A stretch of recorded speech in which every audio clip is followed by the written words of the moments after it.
when I was summoned to L'Angleterre to reside with my parents, that was certain. Though powerless, I resisted till the final curtain. My elder said, "Son, don't you want to see the snow?" I, the little boy, spontaneously replied with an impertinent no. "Why?" they exclaimed, looking puzzled and hard. I, the little boy, replied, "I see the snow on Christmas cards." So with Mammy I went one day on a rowing boat to the big ship Genoa. So colossal it caused dismay. Venezuela was the first port of call as we cruised and sailed away. The sea was rough and filled me with fear. The food was not the same, oh dear. The next stop was Genoa, and from there a train to Rome. Then again we embarked on the big ship till we docked in England, our new home. Victoria, the underground, oh, it gave me such a fright. With windows that looked into darkness, as if day had turned to night. Where were the birds of color? The buildings, the clothes, so drab and gray.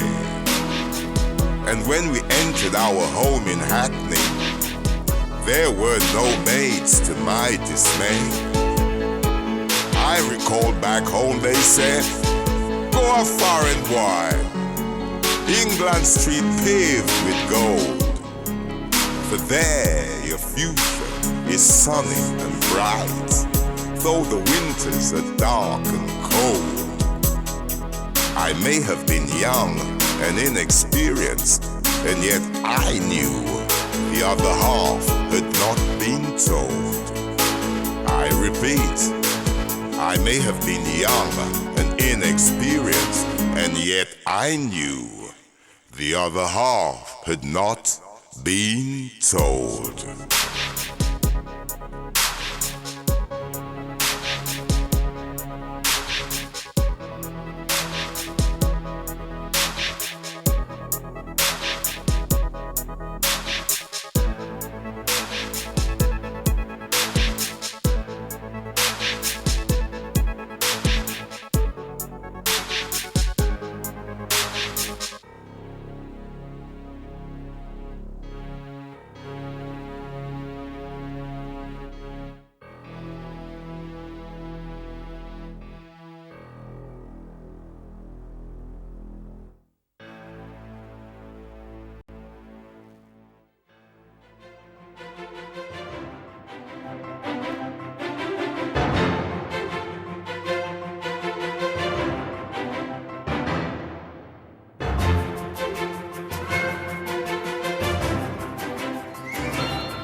Welcome to Generation Next. I am Chikeri Thomas. The theme of today's segment is infertility and women's mental health. Joining me in studio today is counseling psychologist Mrs. Brenda Roach. Welcome, Brenda. Thank you for having me. Before we begin the discussion, let's perhaps set the tone by identifying to our viewers exactly what is infertility. Well, basically, infertility is failure to conceive a child after having numerous attempts at unprotected sex. Okay, so I know in the Caribbean there is a tendency to attribute infertility to women. Who experience infertility? I'm glad that you mentioned that because there is a view that infertility.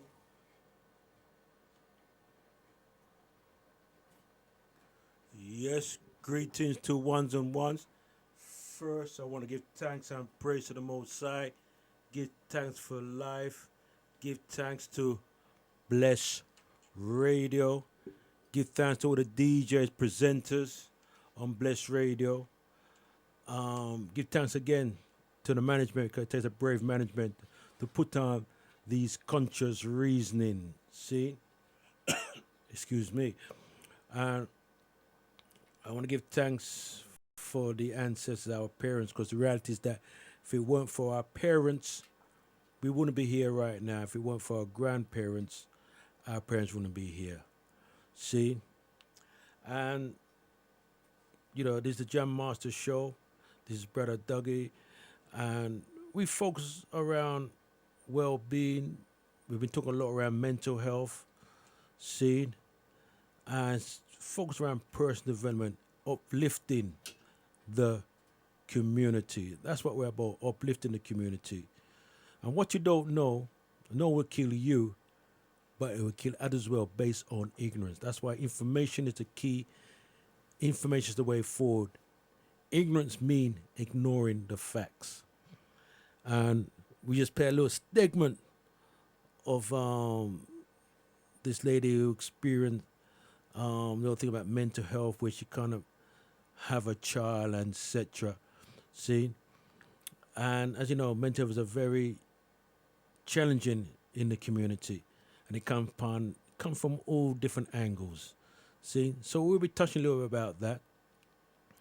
And, we'll be discussing other things as well.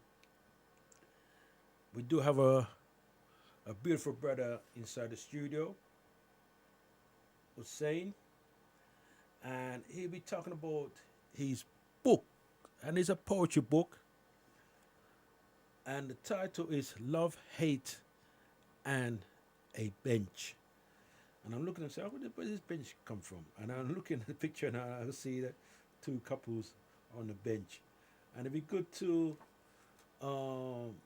explore the inside of this great artist. And I know him as a poet.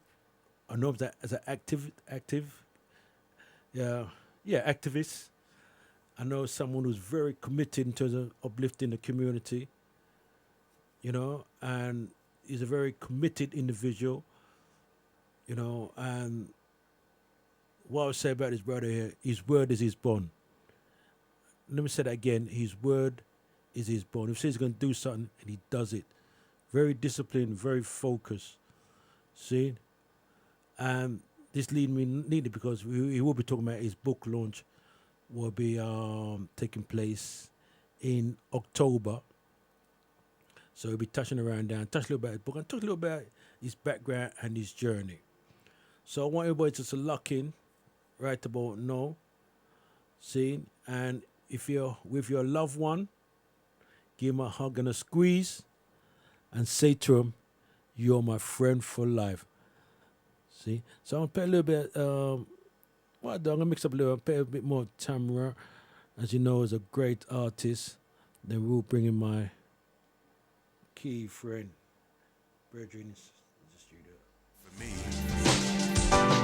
as I questioned the absence of Mammy's healing herb tea, then there was the hernia operation in consequence of lifting things far too heavy for me. Today, those nerve tablets are now called antidepressants, you see. Light shone through the darkness at the age of 12 as I became lead singer of a band called Tracks. Got the job after singing a poem in a cappella in the English literature class. With singing and dancing, my emotions were unshelved, keeping a balance through what was a living hell. I never looked forward to going home from school. I'd rather be in a boarding house, no matter how strict the rules. Running away was the constant thought of the day, but not knowing where to go, I felt compelled to stay. I refused to call the police. I refused to tell people in school. Yes, just playing the works of Tamara Gabriel. as I said before, he really is a talent to recognize with, you know. Very talented individual, you know, and he's had his challenges, and he makes it quite clear that he went through the whole thing of depression, taking drugs, taking crack cocaine, you name it. He went through all of that, you know, because he was lost, and the trigger was, you know, as he said, he'd been abused when he was young, and you know, everything just knock-on effect. But as I said, your message come your message, and you know, like now, it's a very humble, it's a beautiful spirit. So hopefully, you'll be joining us a little bit later on. See? Yeah, and it's got an organisation called Rehab 2 Foundation Rehab, charity organisation. It's really helping people who are homeless, on drugs, and etc. Okay then, so inside the house we do have Alex inside the house, not sorry, Huseyin inside the house. And as I said before, this man is a very serious man. So, say how you been, man? Alhamdulillah, I've been well.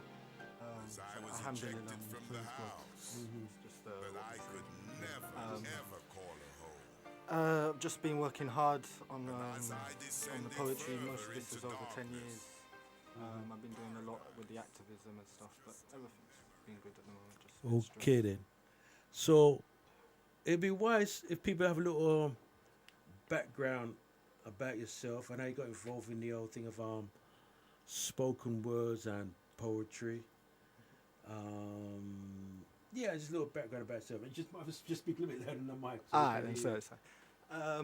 So basically, I used to be a rapper when I was young. I think you remember me rapping like 10 years ago. And I was always into conscious rapping, but I felt I was, at the time especially, I was very limited by what you could speak about in hip-hop.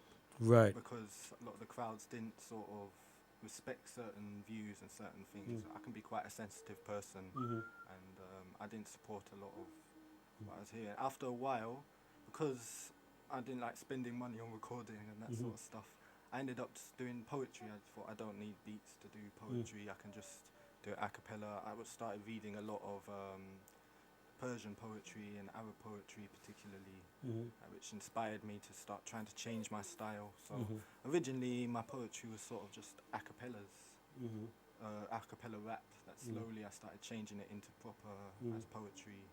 Not saying that rap isn't poetry, but more into the Persian poetry that I was influenced by, I suppose. So okay then. So that's how your story generally started from doing rapping, and then got involved in poetry, etc. And just to take us back, who kind of inspired you in terms of rapping and poetry? And rapping was always Wu-Tang, Notorious B.I.G., Killer Priest. I was really into, got into Dead Prez quite a bit. Okay then. Immortal Technique. My mum loves Immortal Technique, listens to him more than I do. So I was influenced by quite a few different artists and different styles. So I mentioned my favourites, but I did listen to commercial stuff as well. And then to get into poetry, as I got older, I reverted to Islam about 10 years ago. Okay then. So you've changed your name and everything, yeah? So you don't use the word Alex no more? And no, I used to be called Alexandros. yeah, because you did say that you don't like to be used Alex. Okay then.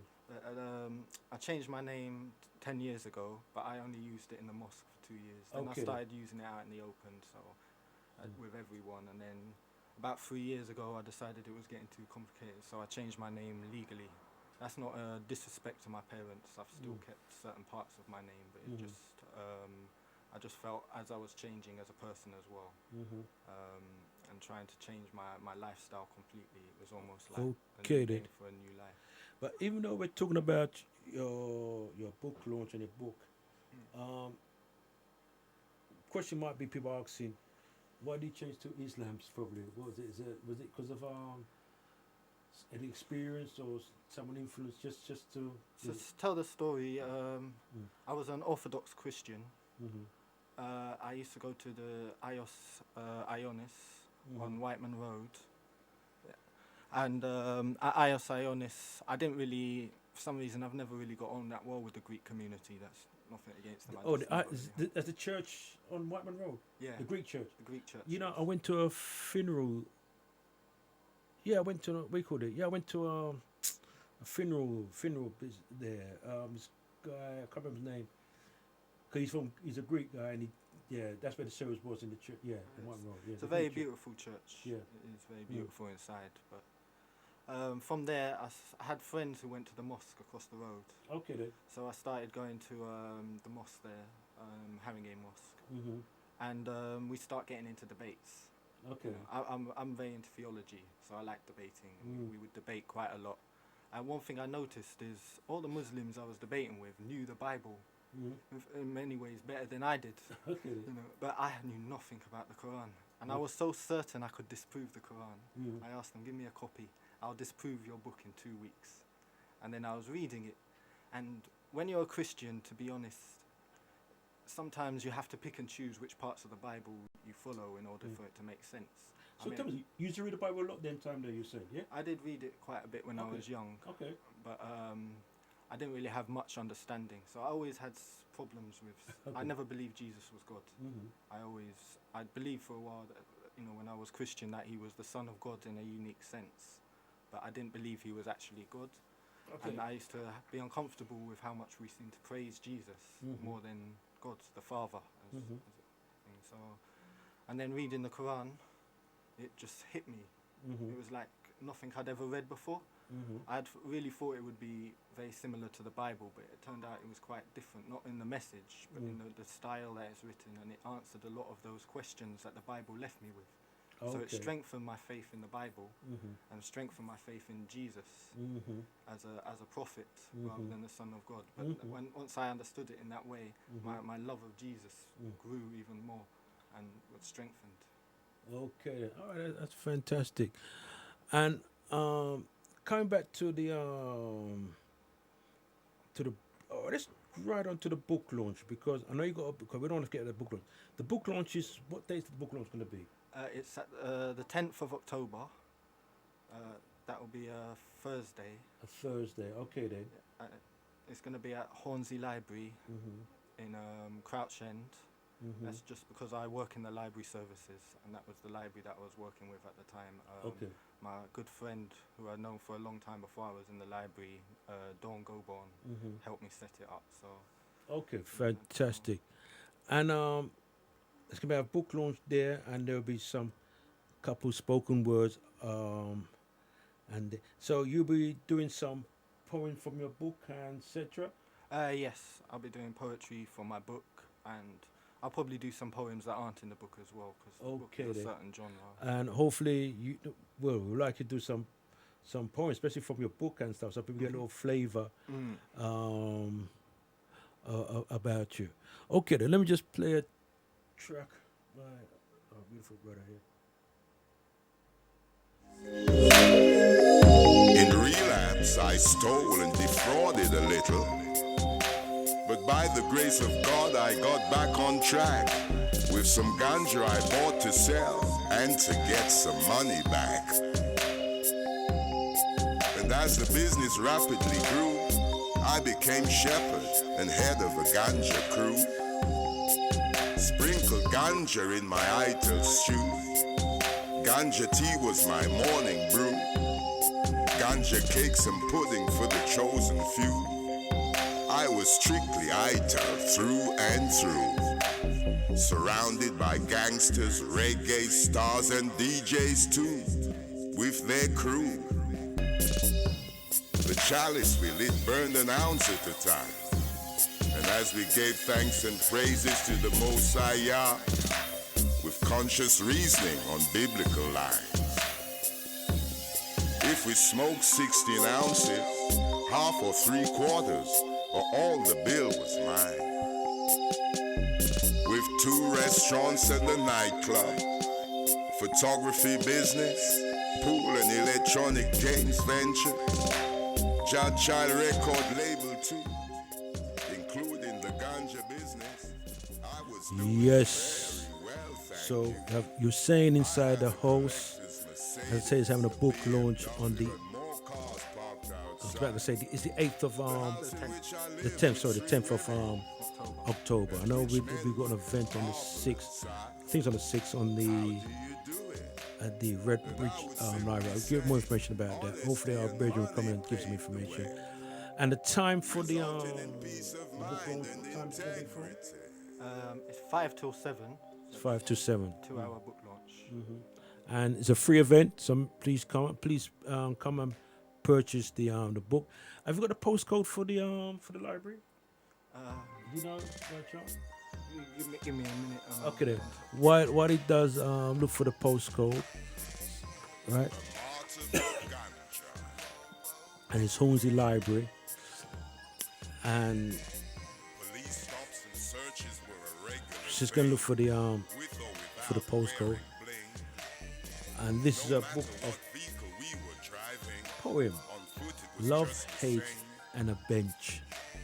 I'm gonna ask him, what do you mean by love, hate, and a bench? I want to see the bench there. I think I understand what he's talking about. You know? Yeah. You got the postcode there? Yes, the postcode is N89JA. That's on Harringay Park.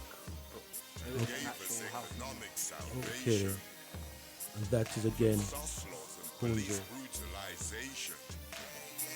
They even took my collector's Mercedes away and said you'll never get it back So, again. do you want to read anything from your Even if book? I took them to court Yes, that would be brilliant. Thank you. and the judge ruled in my favor, they'd never give me back that car. Cause they knew what I did for a living. Camera live. It was their time to take and mine for the giving. Things got even worse, more blasé. You claim to hate that which I love, yet that which I love loves you more than you could comprehend. He knows that it is in fact you that you hate, and his mercy is open for you until the very end. You claim to hate that which I love, and then you call that which I love the one who hates. Maybe you're confused as to what he is. For such love, I don't think you can contemplate. You claim to hate those that he loves, when those he loves want to bring his love to you. They pray there is no seal on your heart. I so wish you could see his way as I do. So do you hate me for loving love? Do you hate me for wanting to go to our source? How can I then fight for love with hate when you fight love without no remorse? Do you judge me for following a book of which you have not even read a word? Are you jealous like the cow trapped behind a fence looking up at the bird? Why do you fear us so much when all we want to show you is the love that we have for one another and for the one high up above? I forgive you because we know if we forgive others, he'll forgive you. But if you try to hurt us, then I'll fight. Even though we hate it, it's something we must do. That's very powerful, very powerful. The book cover is called Love. Is it called Love, Hate, and a Bench? Yeah. So why is it called a bench? And I understand why it's called a bench, because I saw that, but just for people who might be wondering why it's called a bench. Why you put a bench? Okay. So the book itself is in 2 parts. Mm-hmm. So one part is a collection of short poems, like the one I've just read. The other one is a long poem called A Bench.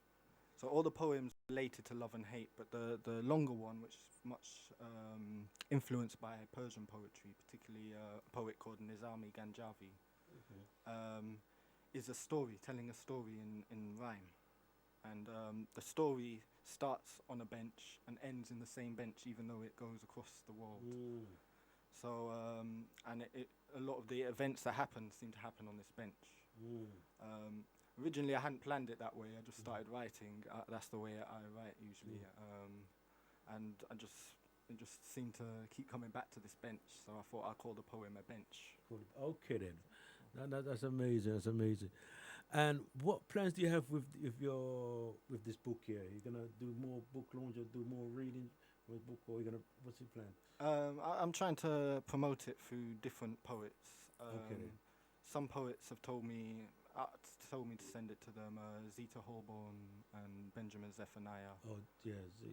So I'm gonna send it to them, and hopefully, because they're both great poets in this country, that they'll be happy to, they'll like it and promote it. Other than that, I just do performances, you know, on the open mics and everything. I'm not really trying to make money out of it. It's more of something I just love doing. Love doing. Okay. And, Fantastic, fantastic, fantastic. Okay. Let me play some more. This one we're talking about mental health.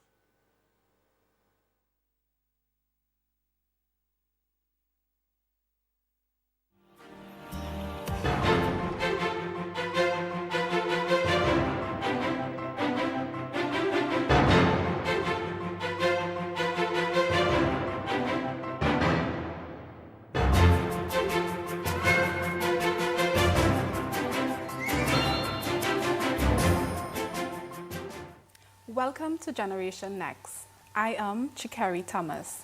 The theme of today's segment is infertility and women's mental health. Joining me in studio today is counseling psychologist Mrs. Brenda Roach. Welcome, Brenda. Thank you for having me. Before we begin the discussion, let's perhaps set the tone by identifying to our viewers exactly what is infertility. Well, basically, infertility is failure to conceive a child after having numerous attempts at unprotected sex. Okay, so I know in the Caribbean there is a tendency to attribute infertility to women. Who experience infertility? I'm glad that you mentioned that, because there is a view that infertility is mainly with women. However, men experience infertility, women experience infertility, and couples experience infertility. Okay. So it encompasses all of us. Really. Okay, so it's not just females? No. Okay, but for today's segment, we'll be talking about women in particular experiencing infertility. Okay. Okay, so we understand that what is infertility. What are some of the causes of infertility? How does infertility occur? Okay, so we're speaking about women. So if we look at women in today's society, age could be a factor. Okay. Because, you know, women these days are making sure they have their careers first before they plan a family. They want to make sure that they are comfortable Right. where they're at. Right. Then there is fibroids. Okay. Now, African women especially are more susceptible to fibroids than any other ethnicity. Okay. So okay. fibroids is another factor that can cause infertility. And those are little tumors that will grow in a woman's uterus Okay. that can essentially either block the fallopian tubes or some aspect of the fertility process. Okay. Okay. Then there is endometriosis. I've heard about this. Right. Now that is a concept that many people in the Caribbean are not really too familiar with. It's basically women who experience it that understand more about it, right? Okay. So this is a painful disorder in which the tissue lining of the uterus comes off, and it can as similar to fibroids, it can block the fallopian tubes. It can cause very painful menstrual cycles for Wow. women. Yes. Wow. And I've also heard about polycystic ovaries. Yes. Is that another cause for infertility? Yes, that can be, because polycystic ovaries is really hormone levels. So when a woman has more male hormones Okay. within their system, Okay. then it can cause them to skip a menstrual cycle, which then makes it difficult to become To pregnant. conceive. Wow. So there are definitely a lot of contributing factors for infertility. Yeah. And, you know, in our Caribbean society, there is, you know, a sort of expectation that, you know, eventually a woman should progress to have kids, to raise kids. I can only imagine that it can be very painful for a woman who gets a diagnosis of infertility, emotionally that is. What are some of the psychological symptoms a woman may experience as a result of, you know, having a diagnosis of infertility? Now that is very important because I think, especially within the Caribbean, that we're not really sensitized to that issue. That Yes. it can have a psychological effect on a Yeah. woman. So, for instance, anger can be one of the psychological symptoms that a woman can experience. Okay. You know, every time she passes a pregnant woman on the road, that can trigger some anger in Yeah, her, yeah. and it's not Some intentional. frustration. Yes, it's not intentional, but it is something that would happen. You know, it's Right. normal. Feeling shame. Why shame? Shame because, as you said, in society, and I guess too in our culture, Yes. the way we were socialized. Yeah. So we were socialized with women having defining roles Yes. within society. So growing up, we would have seen our parents, our mothers really, so they would have been mothers. They would have Yes. been in the kitchen preparing foods and stuff like that. Yeah. You know, being the nurturers of the family. Yes. So then, for a woman not being able to reproduce herself, that can cause some shame on her.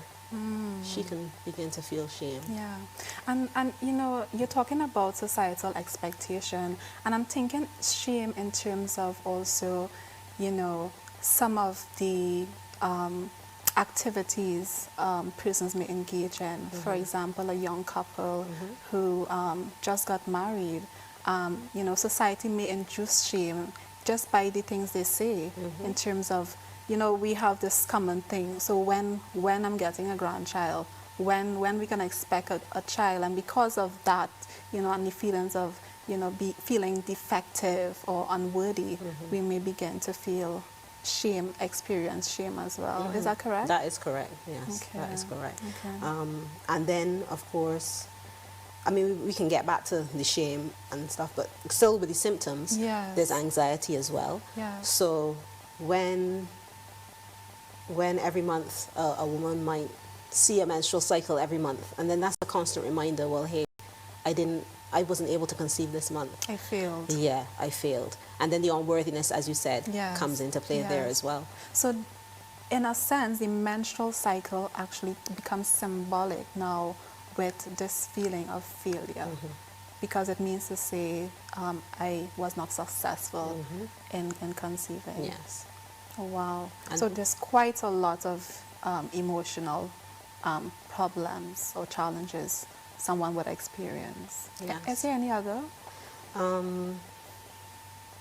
I was going back to when you were speaking about the failure and the constant reminder then with the menstrual cycle. Yes. And then, of course, then that would raise stress levels.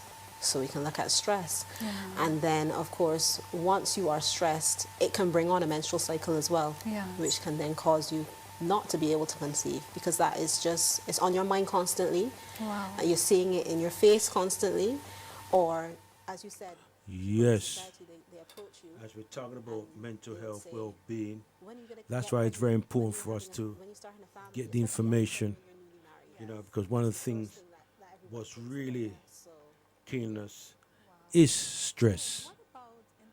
Stress is a number one killer. You know? You're saying, what do you want to say about the whole thing about mental health and well-being? And we're playing a recording, and one thing that could bring on stress and mental health is especially those who and you know, this is quite serious though, because she was saying that you know, it could be a case where, you know, you can't have children. Not particularly this particular case what you're talking about, but it could be a case where you can't have children, right? And you see a pregnant woman, that could trigger something inside of you, you know.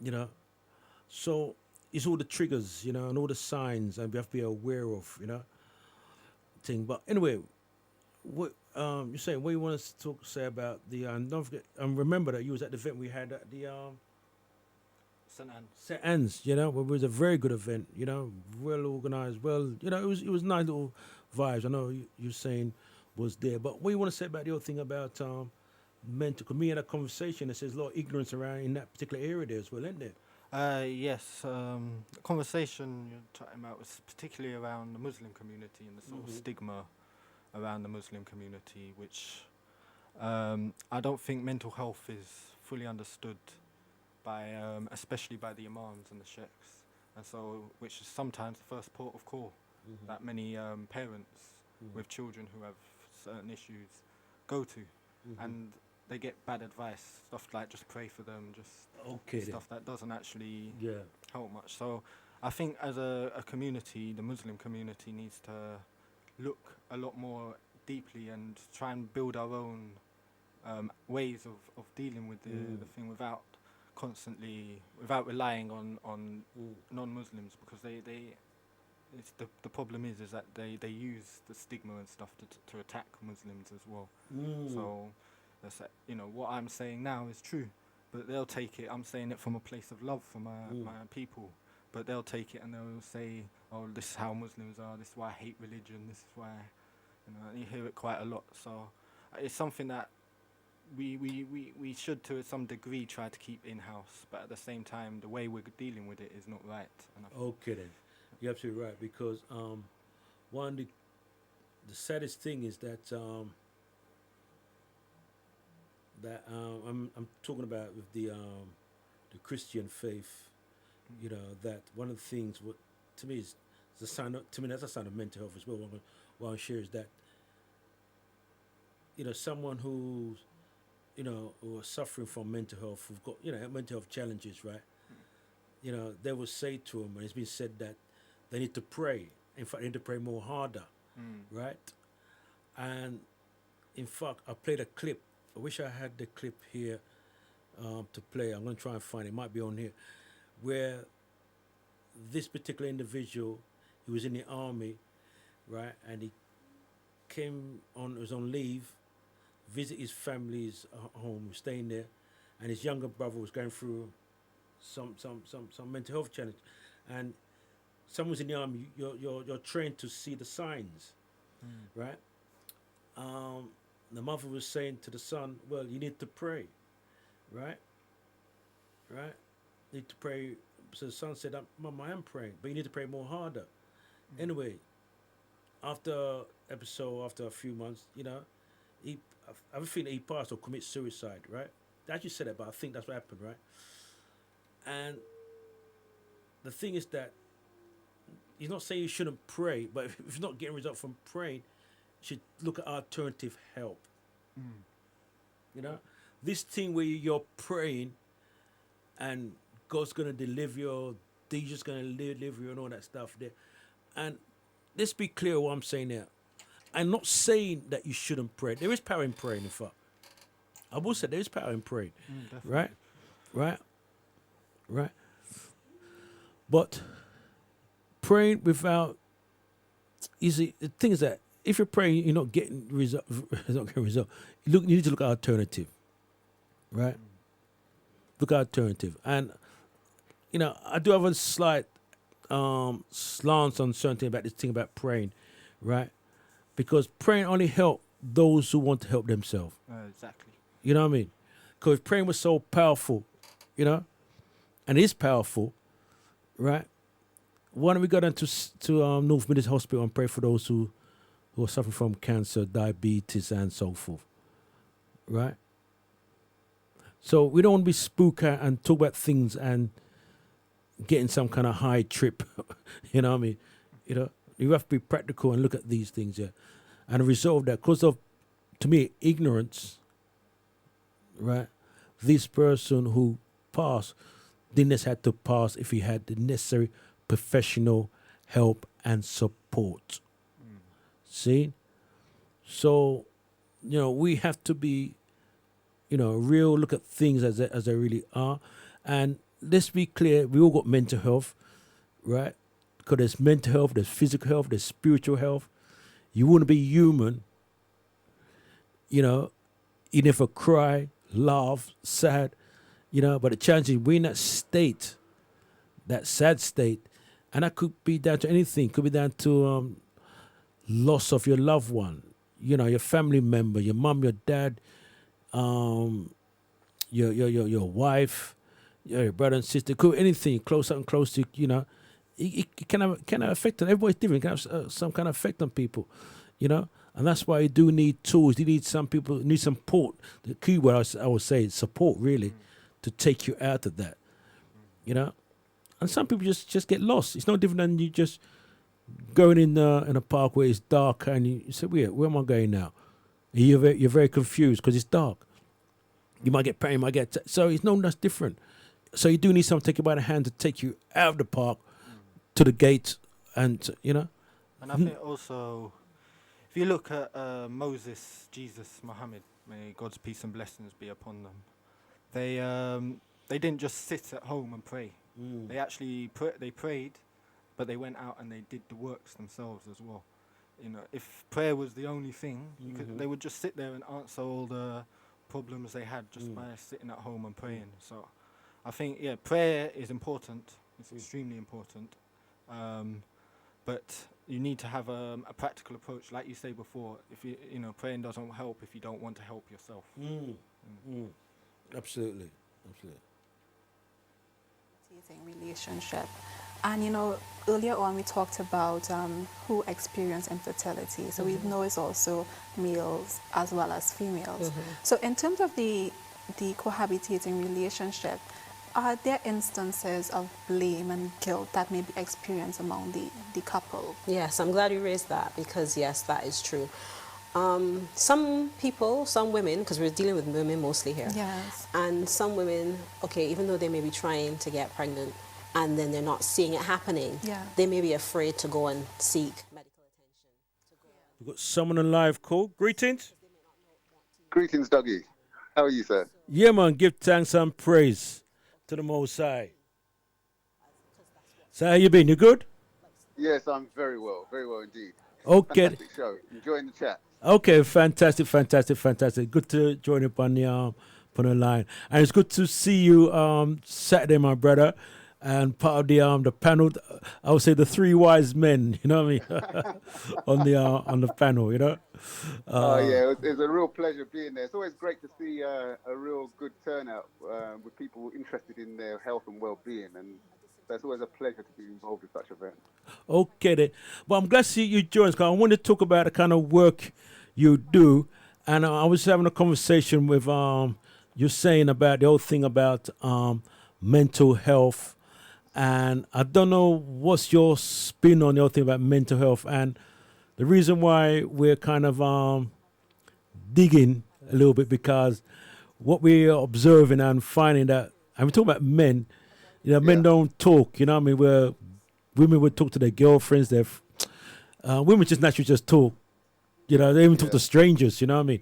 You know, where men that tend to just hold it down, as they say, hold it down, nothing wrong with you, man. Be a man up and thing, and resolve that, you know, we're under so much pressure. And be honest, on a serious note, I mean, two people who I get to know, one I get to know quite well, commit suicide, you know what I mean? And, you know, you would never think, because them men are some flamboyant sweet boys, you know what I mean, so to speak. But it just shows you. So I just want to get your spin on your thing about mental health, and then talk about the kind of stuff you do.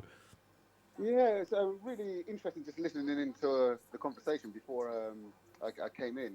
I mean, you know, I think it's a multifaceted area. There's a number of areas that I think are neglected, which is why we see the issues with mental health growing as time goes on. I think you mentioned, you know, the fact that men don't talk, and I think that's a key area, the talking element, being able to offload, being able to share experiences with others that are able just to simply listen or even to offer advice. Being able to do so is powerful. Yes. And not doing so, boxing yourself in, is possibly one of the worst things that you can do. So that's one area, the ability to open up and allow yourself to be vulnerable, not be afraid to share things that you might be ashamed of or uncomfortable with, because ultimately what many people do find when they do speak is that they're not alone. Many other people are. It's true.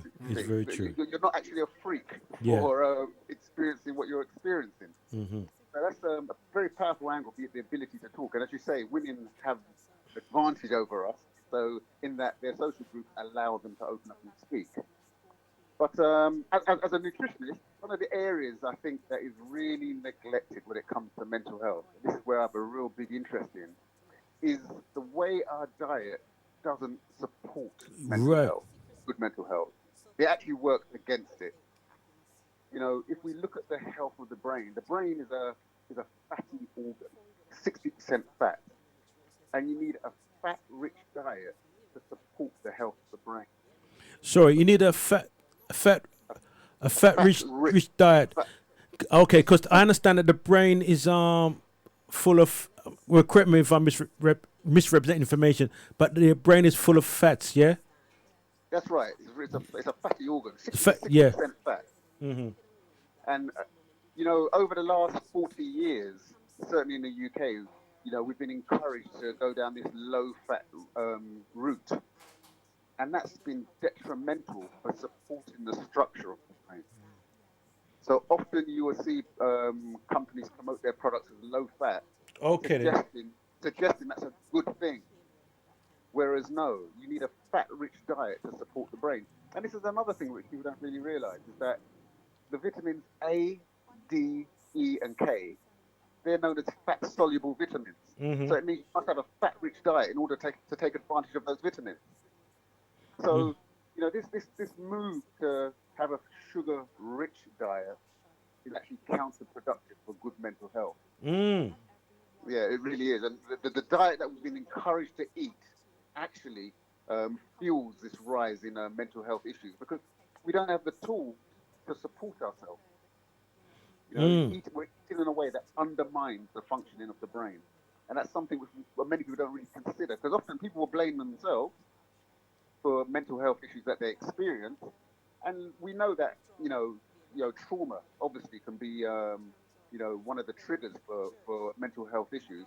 But poor diet is a trigger also, but it's often underlooked and not really understood.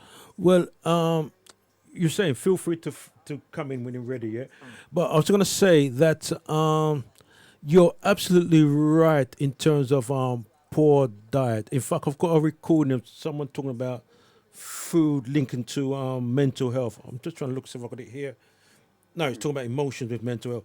But I've got a recording. Well, I mean, cool. It's something I got off YouTube talking about food relating to can affect your mental health, and basically was talking about things like a lot of things like fried food and bread and sugar. Yes. In fact, what people are not aware of, right? And obviously, I stumbled upon this a few years ago. Just I mean, I was just floating around with health. But one of the things I get to understand, sugar causes a lot of mood swing in Yeah. people. And what people don't understand about sugar's like a burglar. It robs all the nutrients from the body. So sugar is it's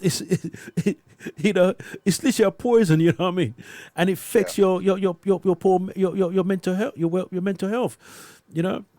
Yeah. You I know. totally agree. Mm, mm, Totally agree. I mm. mean, I think, it's unfortunate that, you know, it's even when we look at the impact. Food, as I say, is your medicine, and Yeah, and the medicine is we've been food. Yeah. driven down a route whereby there's this warfare that is going on at the moment, insofar as that food has become our number one weapon of mass destruction.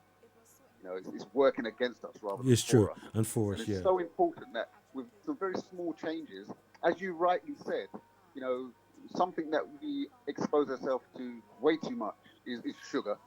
And just removing that from the diet can have an amazingly positive impact on mental health and a whole range of other health issues as well. I can say on Talk a because bit louder. I used to drink a lot of energy drinks and Coca Colas, and I've quit all that, and I feel happier. I don't really think of the link until now, but I've been feeling a lot happier since quit. So I think it must have an effect on depression as well. Then. Mm. Yeah. Yeah. I Good mean, point. the fizzy drink is just pure sugar in it. You know what I mean? It's just Yeah, coated, just yeah, pure sugar in it. That's what gives it the buzz. Really, is the sugar. When they talk about yeah. energy, it's just the sugar. And And something else, Dougie? yeah, Something else, Dougie, which I just to come in and say there as well. If you notice when schools finish at about 3:30, that's right. well, a lot of the young boys, one of the first things they will do is rush to the sweet shop and they will buy those large cans of energy drink. Yes. and again, full of sugar, full of caffeine. You know, again, quite seriously disruptive. And as fellow contributor said that you remove this from your diet, and it's amazing how well you feel. But the problem is that they are quite addictive. But they are a poison and very addictive too. So once Very you addictive, go yeah. down that route, it's very difficult to wean yourself off of, especially as the younger, side. Okay, then. So give us a little background about yourself and the kind of stuff you do, my brother. Thank you. Well, yeah, I'm a professional nutritional therapist. I have a practice in London Bridge. My main work is in two areas. One is reversing type 2 diabetes, and the other is working with mainly women to overcome digestive issues like irritable bowel syndrome and ulcerative colitis. So, stuff that causes major digestive upset for women. The two areas that I focus on. So I've been practicing for the last 11 years. I was originally at an office in Harley Street, but then moved 3 years ago to London Bridge, and I've been practicing there ever since. Most of my clients, I would say, are 95% are women. The men don't tend to be a bit shy coming forward. I used to run a program helping men to look after their prostate. Okay, But okay. the take up was so low. I'd go around doing talks all over London, all over the country, in fact. And a lot of guys would nod and say, "Yeah, that sounds good," but they just wouldn't turn up to support themselves. So in the end, I had to stop providing that service because they just really, even though there's a need for it, there wasn't a demand for it. So But now my focus is very much on women because they care about their health, and I find I'm able to do really productive work helping women to overcome some issues that yeah, they're but you see, just to jump in there, you see, that's why I'm saying that women, women tend to take their health more serious than men. You so know, true. say we're talking about where women, if any problem women have, they will go to the doctor and talk to their friends. Where men, they have any problems, if we're talking about prostate, and if they say, "No, you're all right, man, just wall it." Same thing, Yeah, same thing. yeah, Listen, man, in Jamaica, right, prostate is a serious thing in Jamaica right now. All the yeah, Caribbean, but I know in Jamaica for a fact, serious. Ask anybody, right? And it yeah, comes down to ignorance. Ignorance, man feels that they can, and then their 40s, 50s, they can do the same thing they do in their 20s and smoke and drink and have many yeah, women and, after a yeah, while, you're just killing yourself out, you know, yeah, yeah. killing yourself It's out. quite Yeah, sad. it's sad. Yeah, yeah, it's sad. I mean, I don't know how we turn this around, Dougie, because the bottom line is that we can. I'd really, honestly, I struggle, with regards to how, because when I was training many years ago, I was the only man that was training, doing the degree course, the studies of nutritional scientist, Okay then. and I was the only black person actually. And everybody was saying that, oh, fantastic! It means that all the men out there that don't engage, that because you're a man, they're all going to come running forward and they're going to take advantage of the service and they're going to fix themselves. But that was so untrue. That just never happened. Like I said, the majority of my clients are women. I really don't know how you encourage men to take their health more seriously. I'm not sure how you do it. Well, a lot to do with emotion as well and the way we're wired up, I would say, the way where we socialize, where we're wired up, and that's something. It's like it's like a disease, like a stick. It's like some kind of I don't know, it's like a disease. You know what I mean? Where you have to really cure yourself from this kind of But disease. I think a lot of it as well is access to good food in this country. It's almost impossible, especially with the genetically modified food. When I was in Greece about 3 months ago, and the tomatoes there actually taste like tomatoes, and they're actually red. And I always see red tomatoes on television and cartoons and stuff, but here they're usually green, yellow, and they have no taste. And I think that discourages people from eating fruit and veg as well. So I think a lot of it is accessibility and to get healthy food is more expensive now than to go. But also, what to me is very important that we need to encourage people to grow. If well, not yeah, grow. Not grow your own food if you can. If you've got the space, but also buy your food from from your locals, farmers market and etc. Seeing because it's more safer to grow your own food onto your plate into your and put it into your mouth from there, because we don't know what's happening out there, and as you're saying, it said that that, and what you were saying earlier on, there's literally a war on health. Yeah. If you like it or not, I watched a program last night, where this lady, her son had some, we call them fixed. There's a name they call it, epileptic. Epileptic. Yeah, epileptic. Epileptic, yeah. Yeah, Yeah. and she was worried, right? And she done some research, and there's a thing they use, cannabis oil, right?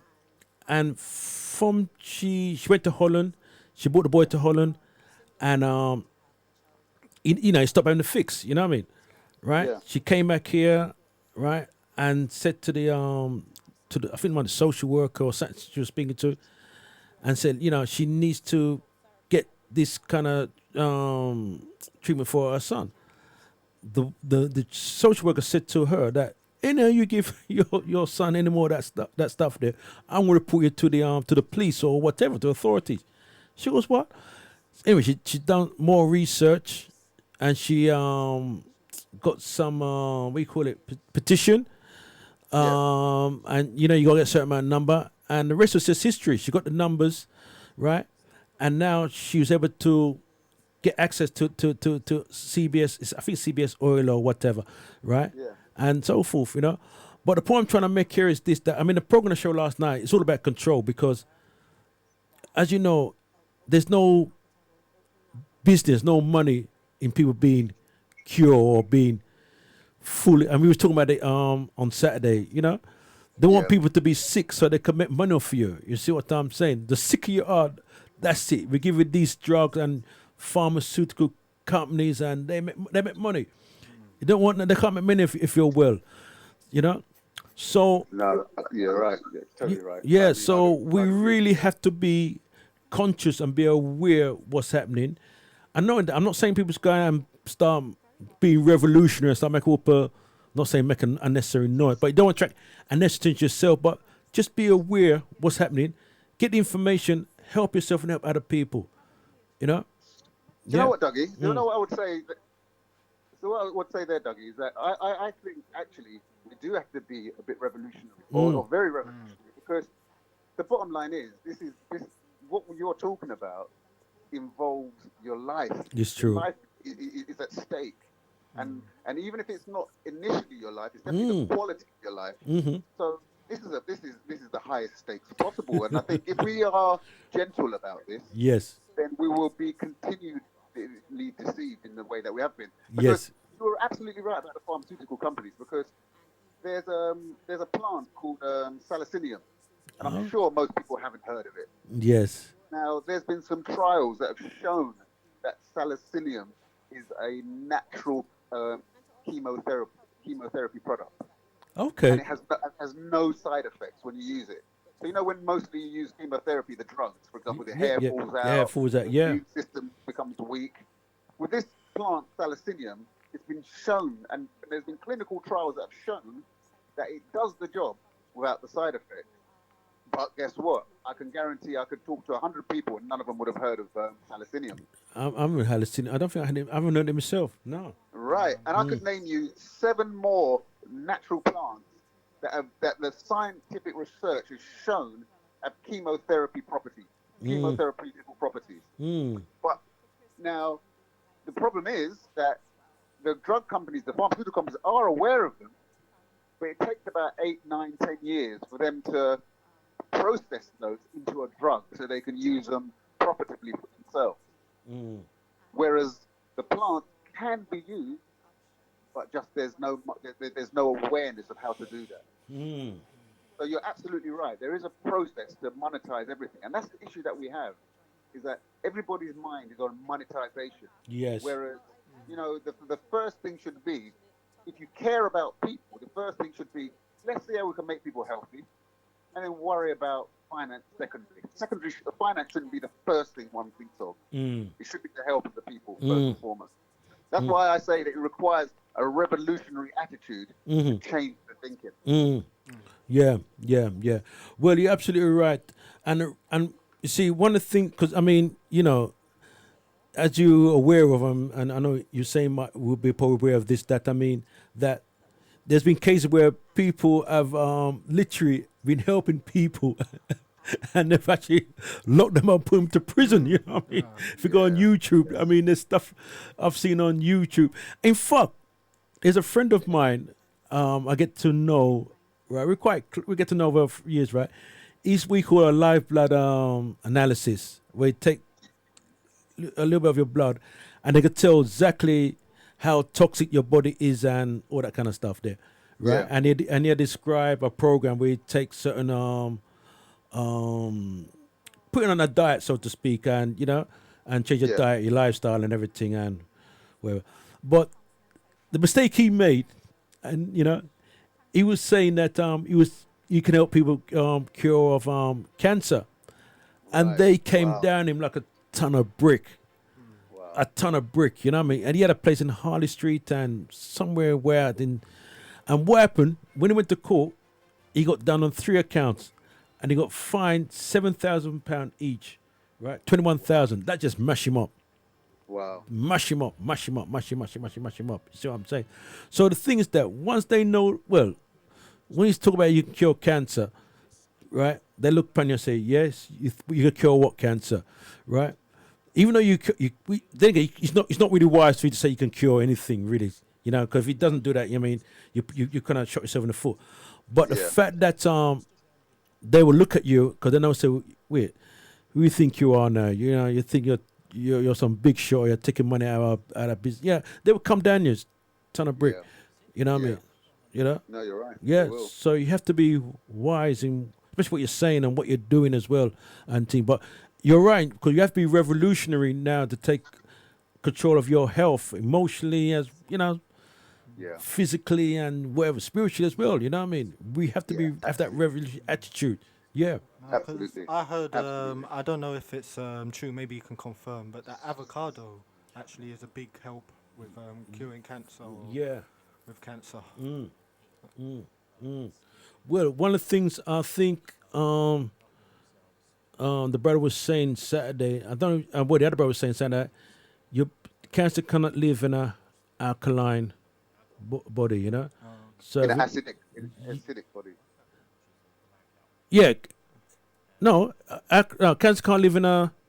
If your body's alkaline, if your body's alkaline, it can't live in an alkaline body. Yeah. Yes, that's right. Right. Yes. If it's acidic now, cancer will live in that. You see what I'm saying? Yeah.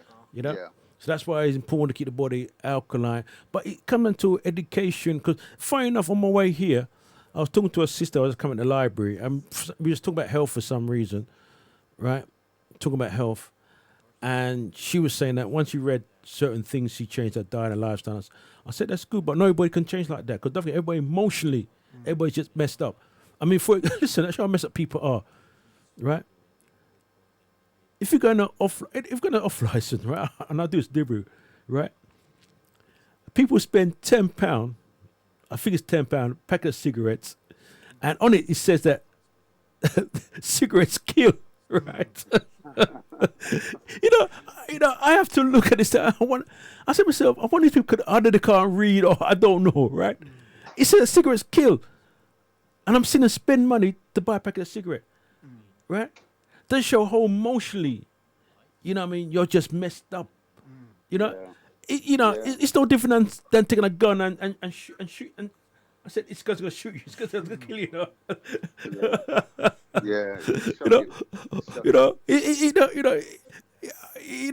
It's amazing. You see what I'm saying? But I understand because, you've been addicted. Because once they can condition you and you've been addictive and so forth, they've got you. Yeah. I suppose, Dougie, this is the other thing as well, that at least now they've woken up and they've put these messages on the cigarette. But whereas with the sugar, no one's putting a message on the sugar saying sugar kills. No. It's definitely true. So, my brother, I want to give out. Have you got a website, a number where people can make contact you or whatever? Yes, absolutely. My website is www.christazone. That's CRISTAZONE.com. Christazone.com. I can be contacted on 07826 776 or on Facebook. My handle is Christazone Health. And I'm based, as I said, in London Bridge, by appointment only. But, you know, if people want to ring just for advice, I'm always happy to give advice. Because one thing I will say is this, is that I'm not in this game for money.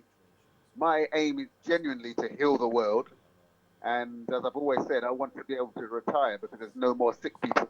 So if people just want to ring just for general advice, just ring. I mean, I'm more than happy to talk health all day long. So if you've got something that you're going on and you're not quite sure how to approach it, you know, ring me, give me a call, and I'll be happy to give you advice on the best way I think to help overcome whatever health issue you have. Because the aim for me is always to get people off their medication and live into their full potential. Okay. You say you do some works around diabetes, yeah?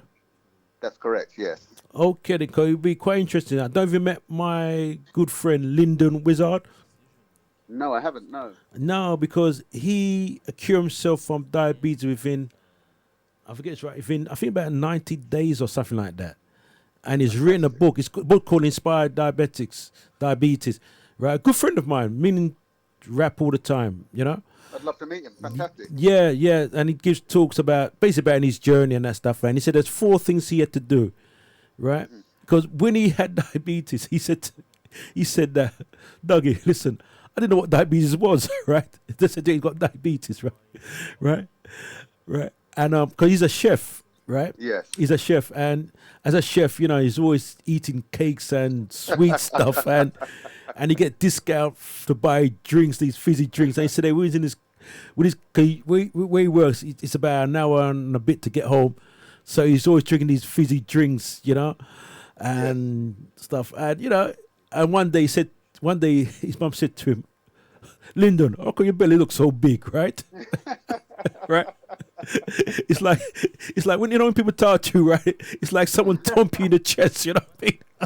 Oh no. So he took it personal. I said, "What do you mean he look so big?" He said, "He's the youngest, mum." He goes, "He's the youngest, right?" And he said, "Mum, you can't talk to me like that, you know what I mean, right?" Right? So he took it personal, right? And he said that we was at work. He just couldn't concentrate. He couldn't work. What's wrong with him? And he said he literally cried, right? He was like, he was at work and he went in the locker room and he started to cry. And this guy said to him, "Okay, don't laugh at my jokes," and all that stuff there, right? And he knew there's something wrong with him. And that's when he realized that he had diabetes. He knew what diabetes is. And he said to himself, listen, what got me in this mess here, right? And then he said to himself, what he's going to do is going to start eating, exercising, and fasting. And the rest is just history. And he just goes right around all over. Just basically speak about his journey. He was on TV the other day. He was on BBC. One of them talking about his journey and that stuff there. But he's my good friend. So, yeah, you definitely. He'll be speaking at the event we're doing on the 6th of October. So you're going to meet him, man. I'll definitely like you to link up and that stuff there. Oh, definitely. In fact, I'll text you his number and I'll let him know that you're going to speak with him and all that stuff there. But definitely. Yeah, I look forward to that. Yeah. I really look forward to that. Okay, then. Okay, well, listen. Give thanks. We definitely like to get you to phone in probably next week or the week after. You know, we definitely want to keep you regular and be part of this, part of us, what we're doing, you know, what we're a part of. Oh, that would be a joy. It's a pleasure, real pleasure. I've enjoyed today and enjoyed chatting with Huseyin and yourself. So yeah, I'll be grateful to come back. Okay, then. Fantastic. Take care. Thank you. Take care. Thanks again. Thank you. One love. Okay, what a beautiful call from a very beautiful brother, of a beautiful spirit. And that's the kind of vibration we're deep on right now. Okay, then. So, when I highlight stories like 2 men hacked to death in St. James, which, by the way, doing this video right now, I'm looking right here at Loop News. Big up to Loop. and the whole team over there. They all do a fantastic job. Very reliable source of information. Looking at Loop, I may see it. The headline just trending. It's only happened an hour and change ago. It came in 1 hour and 46 minutes ago. It came in. 2 men hacked to death in St. James. Right. So, me read the story, and the story says something about the man that a group of people in the community then standing around. You know me I say, you know how we do in a Jamaica, the Trinidad call it liming. We in a Jamaica just call it what we say, we are breeze out for the ends. Right? Could you imagine you sitting there with your brethren and your neighbor them? You know we're doing a Jamaica, man, we turn up out a gate and we chat like a bit, or we go around a back if a backyard and fence meet fence, and we did it, and you know we trade conversation and thing, and beg you to them arrange there for a tree, you know, and so tell me what I go on with so and so, and have those kind of conversations. Regular, by the way, if you live in America or many of these foreign countries, you don't have that. That's one of the things that us Jamaicans miss so much. Because your neighbors can live right next door to you for many years and you might not even get a hi. But I couldn't talk about that. Let's talk more about, well, you're going to get a hi if they want something from you. But let's talk more about this topic we come to talk about today. Mental illness in Jamaica, specifically in the black community worldwide, but more so in Jamaica, right? So, people sending these types of threats. Like, I'm not the one that's making these things happen in Jamaica. That's the first thing that any intelligent mind would understand, right? I am not the one that's making, and you sending threats to me for highlighting the things that are going on, because I use these things to draw a parallel to what the hell it is I am saying to you. Don't fault me for that. Look into yourself and figure out why this continues to happen. Remember when I did the video with Brains and the Beat and we had talked about mental illness in Jamaica, called the man that they run down a couple people. Them said the first one him run after was a young youth, and the youth looked like he's a track star, called the youth young and frisky, and take off and him never get fit. And next one, a lady, she not too old, she chuck over one wall and it missed her. Him run down a girl now, it's like the girl never expect it or never think him did serious or couldn't run fast enough, chop her up. I saw the video where he was standing in the road with the machete over the girl body, and him there have conversation with people with him bloody machete like, yeah man, and dog saw an area, and police are pass like them afraid for corral the man, right? So the mental illness thing in our community, why does it continue to happen? And one of the biggest things I place the blame on is religion. Yeah, a lot of people are gonna say, so Flow TV I want atheists, you know, him not believe in a God, you know, and all these other things. So let's break this down in a couple of topics. One, does religion help or hurt when it comes to mental illness in the black community? Here's my answer to that. Remember, this is my personal opinion. You can't flog me for my personal opinion. As long as you're not disrespectful in delivering your personal opinion here on Soul Floor TV, it is more than welcome. This is how we dialogue, okay? I don't expect everybody to say the same things I am saying. The question is religion helping or hurting? All right, let me tell you something. I find religion to be very oppressive. There is some good in it, but it's oppressive. Here is the good in it, and here is why it's oppressive. The good that I find in religion is this. If a person is lost, completely lost in the world, religion can be a guide to guide you into some life of morality then. That means that if you're out there and you're not care, you know what I say, you're a woman and your drawers drop to every man, you're a man and you want to jump on every woman, and you live loose, and you fill up your body with alcohol and drugs, and you consume all these things, and you live in dirty with no conscious mind frame, mindset, no conscious behavior, you just a go so. Then religion can be the thing to actually slow you down, make you get rid of all these damaging behaviors, and actually focus on God. So in that sense, yeah, religion is good. But religion is oppressive in the sense that it forces people to look outside of themselves for help. I'm going to say it again. It is damaging in the sense that it forces people to look outside of themselves for help. And I'm going to explain that look outside of yourself for help thing in a minute. Stick up in and let's get into this other question first. Do I, Soulflow TV, believe in God? Yes, I believe in a God. But here is my thing about that believing in God thing, right? God to me is not the God that there is to you, for instance. And I don't believe that any man should tell another man who God is. You have to go find God for yourself, right? Which brings us in a circle right back to this religion thing.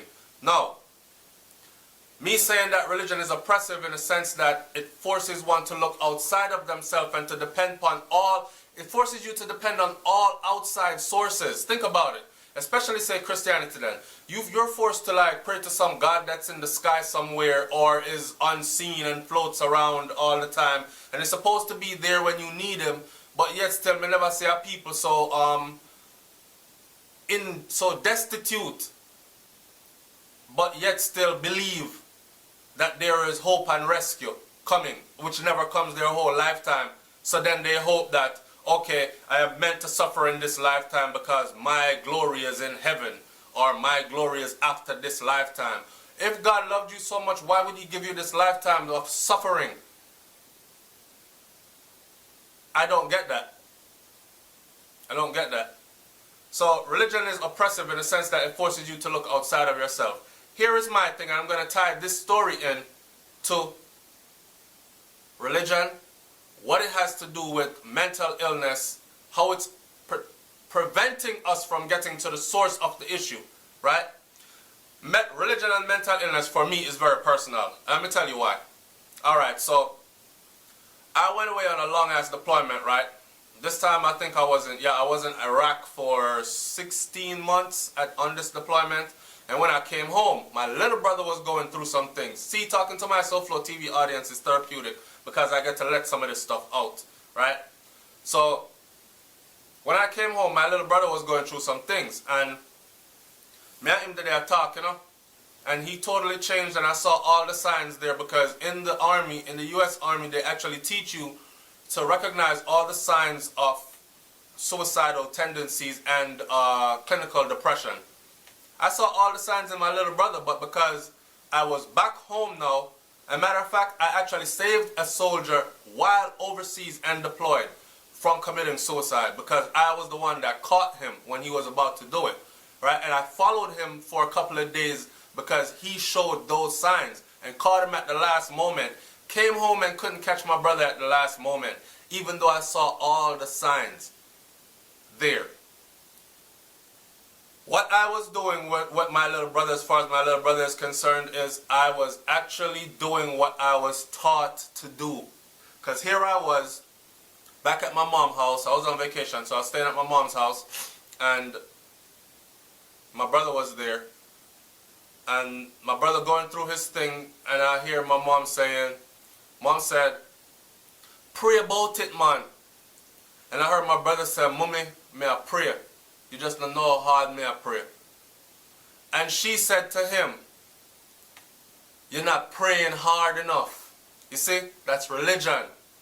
Now, what that did in that case for us, for me, for my mother, is it forced us outside to look for help outside of ourselves. Help that never came. Help that was within us that could have saved my brother. And guess what? Not too far down the street was a place where we could have took him. And we didn't know that until after he passed. Right? So, mental illness and religion force you to look outside of yourself. In Jamaica, we have so many stereotypes surrounding the mental illness issue. Somebody put obi upon him. Dopey upon him. Can't go church, go exercise the demon them all time. He need a deliverance. bring the whole community together and pray for him, or lay hands upon him and pray over him, and pray the evil away, and pray, and when things don't work, we pray harder. And this is the way that we've been taught in Jamaica. I'm not knocking anybody's religion, I'm trying to tell you that there is more to it than that, okay? Pray and pray and pray, and when things don't work, pray harder and pray harder. This is Jamaican people's biggest downfall, especially black people, because all we are taught to do is to pray. And when it don't work out, pray some more. And when it don't work out, pray even harder. And when that don't work out, it's not working out because you weren't praying hard enough. So you need to pray even a little bit more harder now. That kind of oppressive, that brings about, that alone in itself could bring about psychosis. Because you are pray and I pray and I pray and it not going nowhere. When in truth and in fact, you know within yourself that you see the way to make it happen, but you cannot bring yourself there because that obstacle is praying, and more praying, and pray some more, and pray a little harder. Instead of, okay, stop the praying, get up, assess the situation, and find logical reasons, not logical reasons, but logical answers to the questions that are posed. Logical explanations, logical plot and plan a way to a solution to the existing problem. So, in closing, I'm not going to let this video go any longer, but in closing, I'm going to say this, right? Them said don't talk about the problem if you're not coming with the solution. I've done many videos on the channel so far now where I've talked about the state of mental illness in Jamaica. This is just one other angle that I'm attacking it from, and I'm letting you know that there are ways and means. I've stated them before, and go look up the other videos. I will find them eventually and link them in this video. Might not be right away. What I'm going to say in closing in this video is, I'm not saying that there is no God. I am saying that there is a God. But God is not in any religion, or in any synagogue, or in any church, or in any mosque. God is a spirit that dwells within humankind and all living things. Get that? It's SoFlo TV, man. Like, comment, share, and subscribe. And I hope Jamaica really start to look at mental illness and clinical depression on a different level.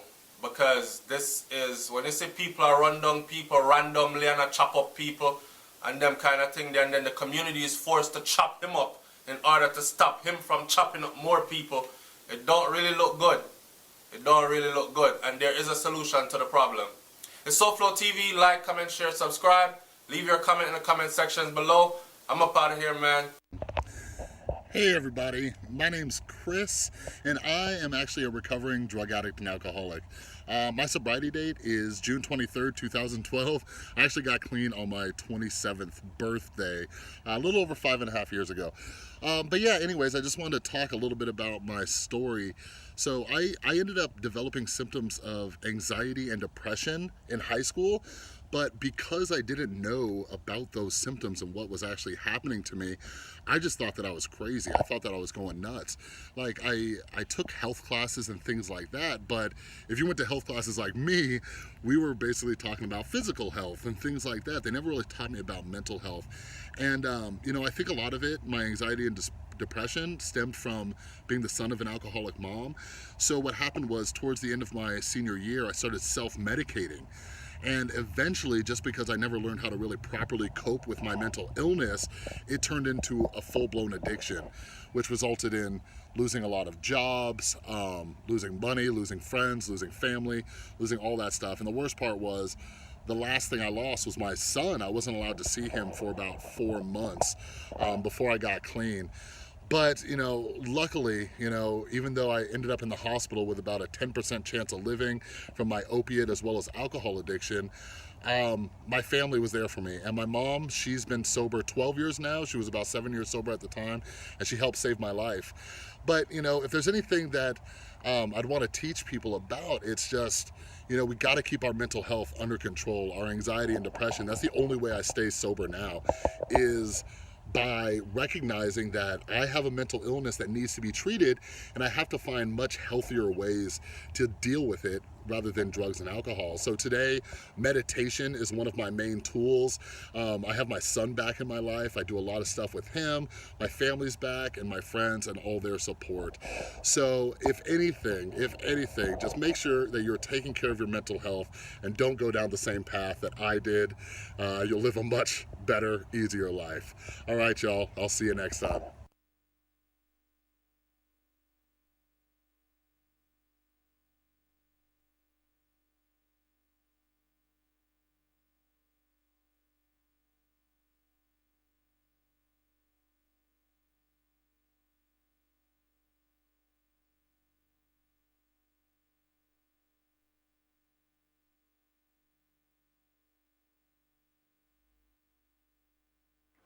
Okay then, just listen to the recording of talking about mental health and the whole thing about religion, and it so happens that a good thing just came up because I was looking for that recording there, and the whole thing about praying, and we was talking about that earlier on, that does religion affect our mental health? See. And I'm glad said. I'm really glad that the brother there explained that to us, you know, etc. So, you're saying, what do you want to say about what you heard about the recording there? Because it kind of put things into perspective what we was talking about earlier on. I think most of the points I agree with. Not that religion generally has to be. I think religion can be a good thing for fighting mental health if done in the right way. Unfortunately, I'm not really a psychologist, so I'm not an expert on mental health. But I have a friend who she goes to a lot of religious conferences trying to break the stigma and saying religion can be a blessing, not a hindrance towards mental health. Yeah. Okay then. So it's so there's not much more I can say from a psychological point of view on understanding other than what we said. But because what I wanted to, reason why I put into the one of my comment, because earlier on we was talking about the whole thing about religion, and talking about that one the stigma. One of the things they say, that when people got mental health, they're being cursed, or there's demons on them, or some kind of nonsense. Well, I'm using the word nonsense to me, right? And therefore, we need to pray harder to get the demons. I mean, in some cases, beat the demon out. I've seen in Finsbury Park. Yeah. We had a case a couple of years back with churches telling. It's a girl from Tottenham actually, Victoria Flimby. Yeah. And church was telling the parents or the auntie who was looking after her in this country that she was possessed by a demon, and they were actually told to beat the demon out of her, and in the end the girl died. It was a horrible case at the time. It was quite known in the news. That was a big case a few years ago, wasn't it? Yeah, but it just showed the level of madness, you know, and that itself is that is mental health. To be honest with you, that what we're talking about, classical mental health, you know.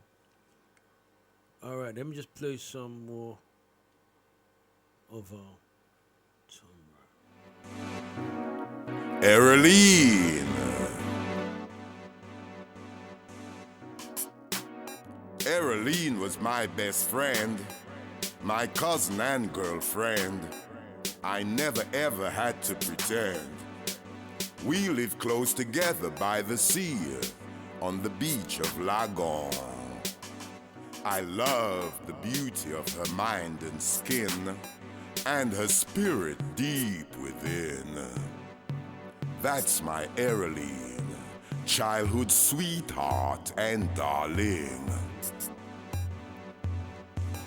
So when I had to leave, I was sorely grieved as I held her hands that night on the stars and full moonlight. Although I was just a child, I felt like a man inside. I touched her intimately, enthralled by her beauty, knowing I'd soon be missing our touching, cuddling, and kissing. Although we were just children, we knew we were more than just friends, and that loving feeling would never end. Now all I'm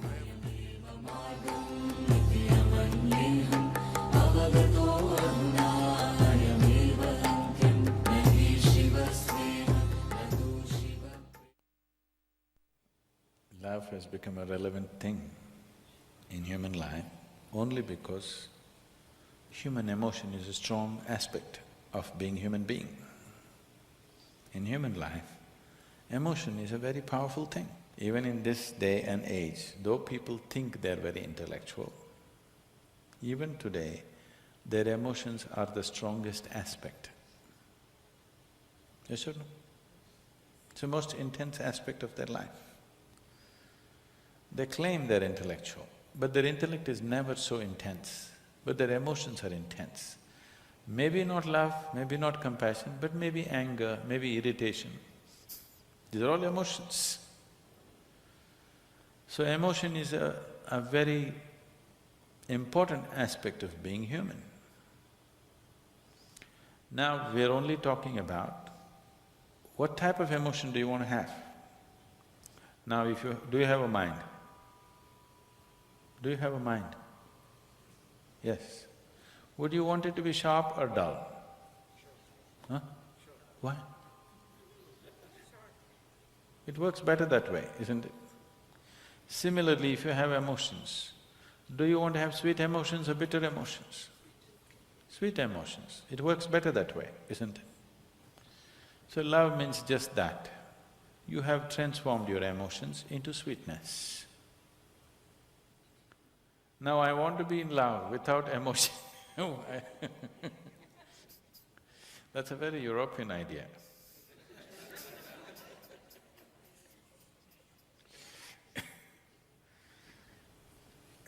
Love is an emotion. It is the sweetness of your emotion which we are referring to as love. If the same emotion becomes bitter, we call it hate. Usually it is the people whom you love that you hate, isn't it? Some time ago you loved them, now you hate them. You don't hate that man who's just walking on the street, isn't it? Some love should have happened, and now the coin fell another way, and now it's become hate. Yes? So it's just the same coin. If it falls this way, it becomes love, if it falls that way, it becomes hatred. Don't think they're too far away. They're pretty close. One little thing goes wrong, love becomes hate, isn't it? So, how to be in love without emotion? Love is an emotion. Now the choice is only, do you want your emotions to be sweet, pleasant or unpleasant emotions? That's your choice.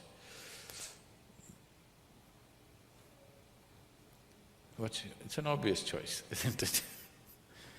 But most people are keeping their emotions bitter most of the time. Bitterness need not necessarily mean they're in active hatred. They're in irritation, they're in agitation. They're in some kind of… Fear is also an emotion, anxiety is an emotion. It is in some level of unpleasantness. If you make your emotions very pleasant, then life will be very pleasant. Even today, most people experience as a moment of love, as the most profound experience of their life. It is not. But they experience it that way because that is the most intense thing they have touched. What that is the deepest dimension of life they have touched is a moment of love. So they raise it to heaven. People are transporting it to heaven. People are talking about divine love. You do not know whether God loves or not. Human beings are capable of love if they're willing. Dog is capable of love. When human beings fail you, you get yourself a dog. If you get a dog, 12-year guaranteed love affair. Yes? Do not underestimate this. You get yourself a dog, every day you come home, what a welcome you get. Ah, Yes. That was Deep Patra. Do you know it? Do you know the no? Deep I think it's Deep Patra. He's well known.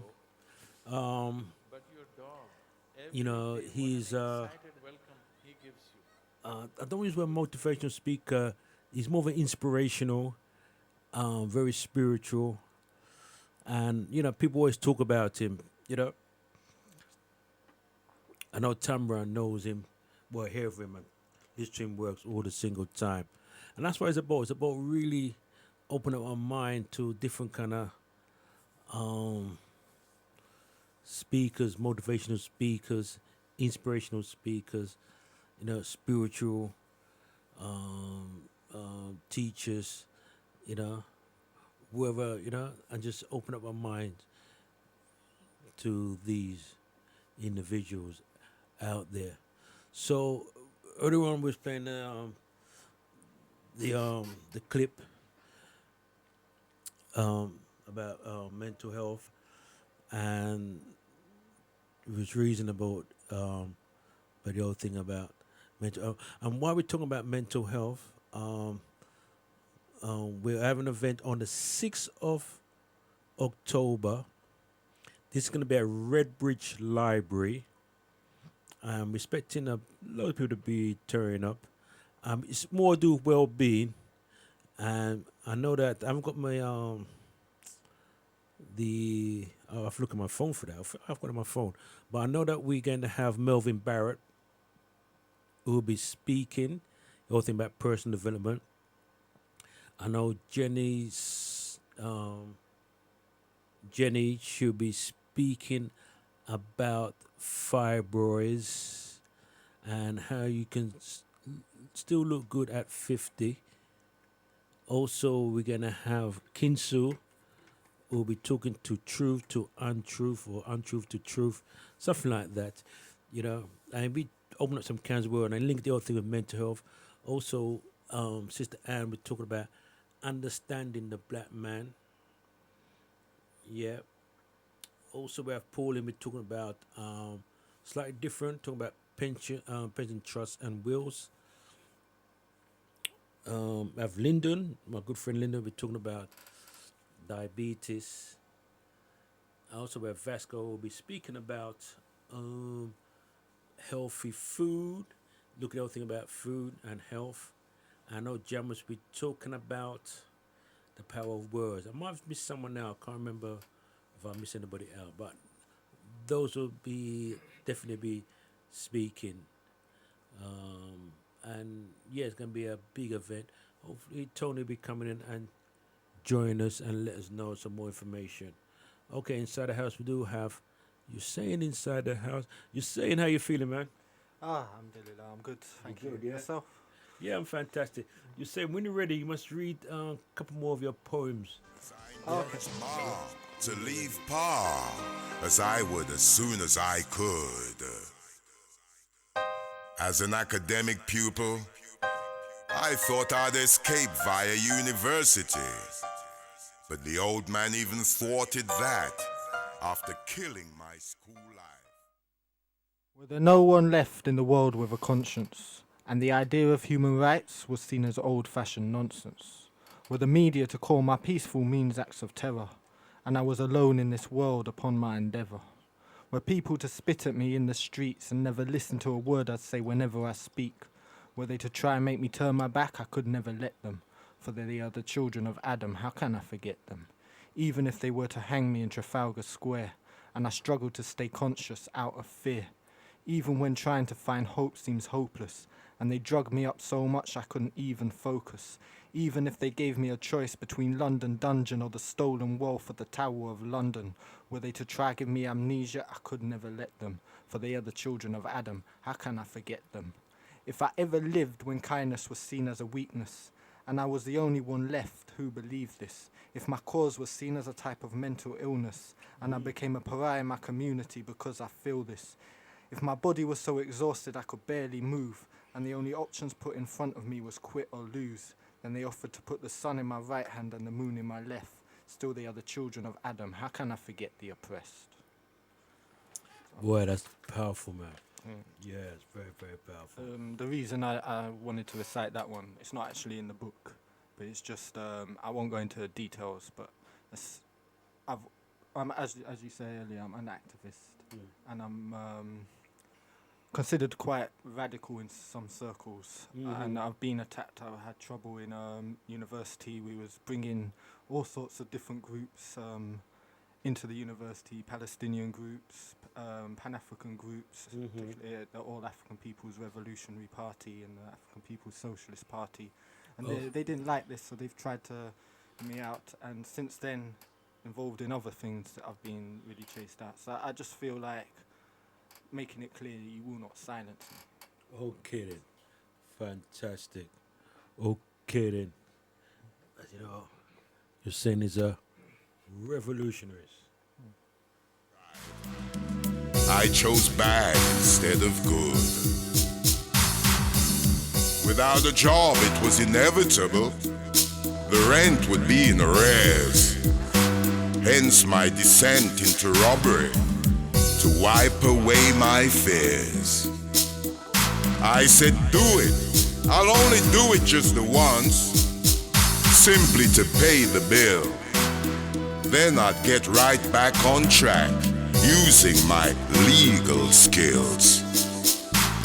But one robbery turned to two, and two turned into three, and as three turned into four, the only thing that could stop me would be the slam of the prison door. My partner in crime was Titus, a bad boy from approved school. Oh yeah, he was bad alright, when he grossed on me like a fool. We ended up at the Old Bailey, in the infamous court number 1. After waiting in custody for 7 painful months, of each day I counted every one. So found guilty, being of previous good character.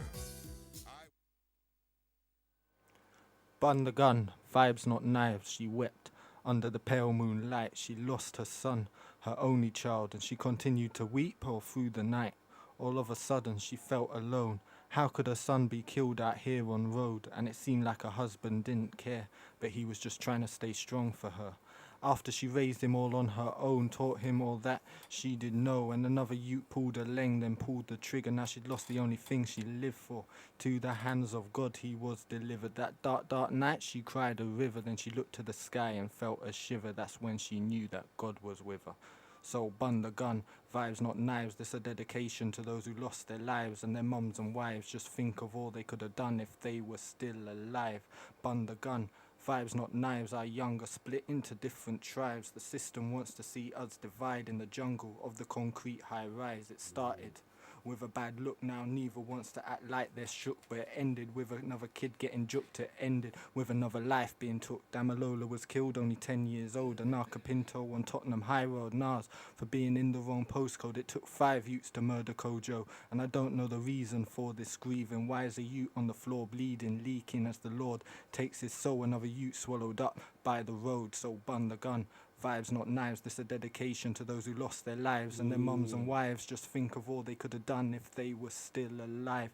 Bun the gun, vibes, not knives. There's a problem from which we can't run and hide. Whole families are ruined when guns collide. Another news broadcast as another son dies. And I don't know why another mum must cry, another dad must feel sad at the loss of a child. From all this mad chaos, we must rise. Just know God's looking down on us from the sky, and God feels our pain. He cries so many teardrops, we call them rain. And every drop in every blood stain, and the culprits ain't the only one to blame. We live under a system that needs to change. What could drive a youth to act so insane and take another youth's life when it comes to beef? Now we need to bring peace to London's streets. Blum blum. Yes, I. That one is. Thank God to this very day, I never, ever took a life.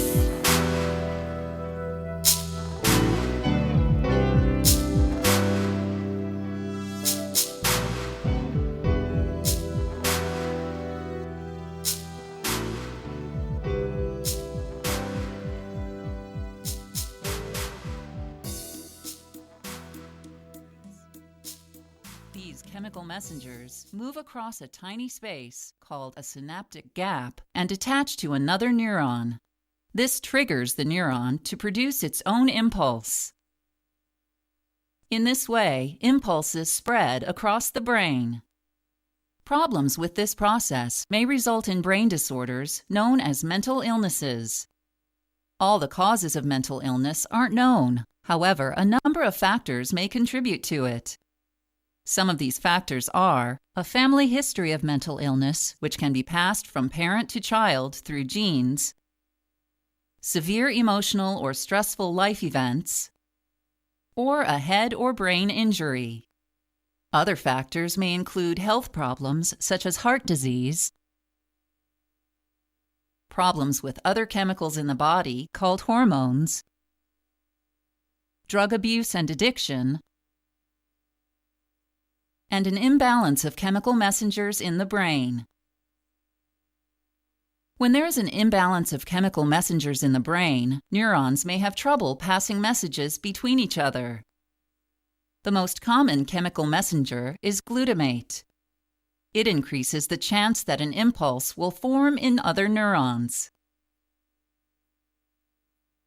People with mental illnesses such as autism, obsessive-compulsive disorder, schizophrenia, Alzheimer's disease, and depression may have problems making or using glutamate. Serotonin, another chemical messenger, helps control mood, hunger, and sleep. For example, people with depression often don't have enough serotonin. Dopamine helps control movement and is involved with feelings of pleasure and addiction. Low dopamine levels, or problems with the brain's ability to use it, may be linked to schizophrenia, attention deficit hyperactivity disorder, or ADHD, and other disorders. An estimated 43.7 million adults in the United States have some type of mental illness. Modern research tools and advanced technology will allow scientists to better understand the brain and how mental illness occurs. If you have questions about mental health or any medications you have been prescribed, speak with your healthcare professional or doctor. It is important to take your medications as directed by your healthcare professional or doctor. Tell them about any side effects you experience.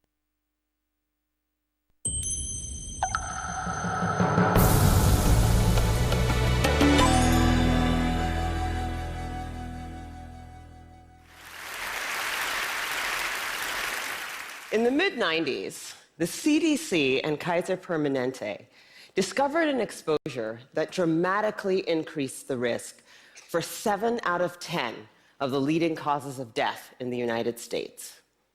In high doses, it affects brain development, the immune system, hormonal systems, and even the way our DNA is read and transcribed. Folks who are exposed in very high doses have triple the lifetime risk of heart disease and lung cancer, and a 20-year difference in life expectancy. And yet doctors today are not trained in routine screening or treatment. Now, the exposure I'm talking about is not a pesticide or a packaging chemical. It's childhood trauma. Okay, what kind of trauma am I talking about here? I'm not talking about failing a test or losing a basketball game. I am talking about threats that are so severe or pervasive that they literally get under our skin and change our physiology. Things like abuse or neglect, or growing up with a parent who struggles with mental illness or substance dependence. Now, for a long time, I viewed these things in the way I was trained to view them, either as a social problem, refer to social services, or as a mental health problem, refer to mental health services. And then something happened to make me rethink my entire approach. When I finished my residency, I wanted to go someplace where I felt really needed, someplace where I could make a difference. So I came to work for California Pacific Medical Center, one of the best private hospitals in Northern California, and together we opened a clinic in Bayview Hunters Point, one of the poorest, most underserved neighborhoods in San Francisco. Now, prior to that point, there had been only one pediatrician in all of Bayview to serve more than 10,000 children. So we hung a shingle, and we were able to provide top quality care regardless of ability to pay. It was so cool. We targeted the typical health disparities: access to care, immunization rates, asthma hospitalization rates, and we hit all of our numbers. We felt very proud of ourselves. But then I started noticing a disturbing trend. A lot of kids were being referred to me for ADHD, or attention deficit hyperactivity disorder. But when I actually did a thorough history and physical, what I found was that for most of my patients, I couldn't make a diagnosis of ADHD. Most of the kids I was seeing had experienced such severe trauma that it felt like something else was going on. Somehow, I was missing something important. Now, before I did my residency, I did a master's degree in public health. And one of the things that they teach you in public health school is that if you're a doctor and you see 100 kids that all drink from the same well, and 98 of them develop diarrhea, you can go ahead and write that prescription for dose after dose after dose of antibiotics, or you can walk over and say, what the hell is in this well? So I began reading everything that I could get my hands on about how exposure to adversity affects the developing brains and bodies of children. And then one day, my colleague walked into my office and he said, "Dr. Burke, have you seen this?" In his hand was a copy of a research study called the Adverse Childhood Experiences Study. That day changed my clinical practice and ultimately my career. The Adverse Childhood Experiences Study is something that everybody needs to know about. It was done by Dr. Vince Felitti at Kaiser and Dr. Bob Onda at the CDC, and together they asked 17,500 adults about their history of exposure to what they called adverse childhood experiences, or ACEs. Those include physical, emotional, or sexual abuse, physical or emotional neglect, parental mental illness, substance dependence, incarceration, parental separation or divorce, or domestic violence. For every yes, you would get a point on your ACE score. And then what they did was they correlated these ACE scores against health outcomes. What they found was striking. Two things. Number one, ACEs are incredibly common. 67% of the population had at least one ACE, and 12.6%, 1 in 8, had 4 or more ACEs. The second thing that they found was that there was a dose-response relationship between ACEs and health outcomes. The higher your ACE score, the worse your health outcomes. For a person with an ACE score of 4 or more, their relative risk of chronic obstructive pulmonary disease was 2.5 times that of someone with an ACE score of 0. For hepatitis, it was also 2.5 times. For depression, it was 4.5 times. For suicidality, it was 12 times. A person with an ACE score of 7 or more had triple the lifetime risk of lung cancer and 3.5 times the risk of ischemic heart disease, the #1 killer in the United States of America. Well, of course, this makes sense. You know, some people looked at this data and they said, come on, you know, you have a rough childhood, you're more likely to drink and smoke and do all these things that are going to ruin your health. This isn't science. This is just bad behavior. It turns out this is exactly where the science comes in. We now understand, better than we ever have before, how exposure to early adversity affects the developing brains and bodies of children. It affects areas like the nucleus accumbens, the pleasure and reward center of the brain that is implicated in substance dependence. It inhibits the prefrontal cortex, which is necessary for impulse control and executive function, a critical area for learning. And on MRI scans, we see measurable differences in the amygdala, the brain's fear response center. So there are real neurologic reasons why folks exposed to high doses of adversity are more likely to engage in high-risk behavior, and that's important to know. But it turns out that even if you don't engage in any high-risk behavior, you're still more likely to develop heart disease or cancer. The reason for this has to do with the hypothalamic pituitary adrenal axis, the brain's and body's stress response system that governs our fight or flight response. How does it work? Well, imagine you're walking in the forest and you see a bear. Immediately, your hypothalamus sends a signal to your pituitary, which sends a signal to your adrenal gland that says, release stress hormones, adrenaline, cortisol. And so your heart starts to pound, your pupils dilate, your airways open up, and you are ready to either fight that bear or run from the bear. And that is wonderful if you're in a forest and there's a bear. But the problem is what happens when the bear comes home every night. And this system is activated over and over and over again. And it goes from being adaptive or life-saving to maladaptive or health-damaging. Children are especially sensitive to this repeated stress activation because their brains and bodies are Slipped into the darkness at the dawn in boxes only Yes. by the river. You know something, Yet somehow that's a very I powerful never recording. jumped in. And it talks about the whole thing about stress. And the whole thing about fright and flight. You know, it's a genuine, it's a home of what produces when you're in that kind of stress. For example, you said you find a beer, you know. So, and you know, you talk about the environment, right? Plays a very key to our well-being, you know, the environment, and you talk a lot about the children as well, you know.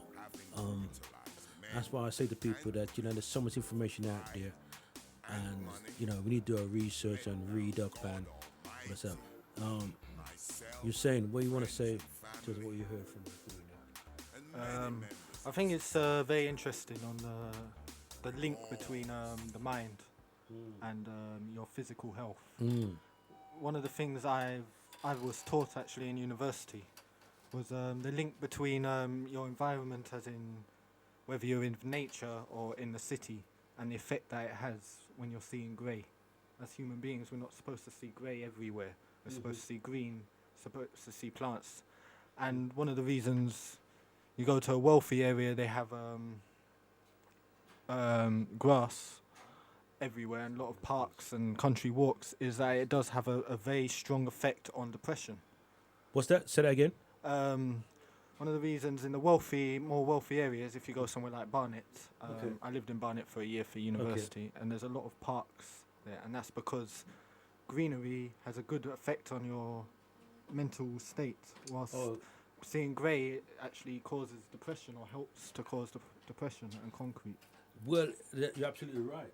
It definitely helps your, because the more greenery you're in, the more it helps your. Yes, respect, Mark. The more it helps your mind, you know, and that's what you're saying. That the environment. I mean, all right then. As humans, we naturally have grown up around nature. And it's only recently that we've been stuck in these sort of concrete, almost mazes and prisons, where even you're restricted on the ways that you can go, based on the roads that you're on.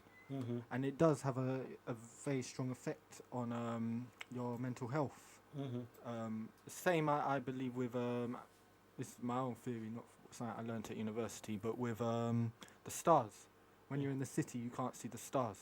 This is not a natural state for us. We're supposed to look up to the sky and see stars, but because of the lighting in the city, it's impossible to see them. Okay then. That's a very powerful observation, right? But coming back to nature, that there's a sister I know. She does this thing called silent walks, and basically, he really deals with people who's got mental health challenges, right? And it could be for anybody really, but you go on these silent walks. You walk for about 45 minutes to an hour. And you don't talk. If you do talk, you've got to be suffering observation around nature or whatever. And she says that with that,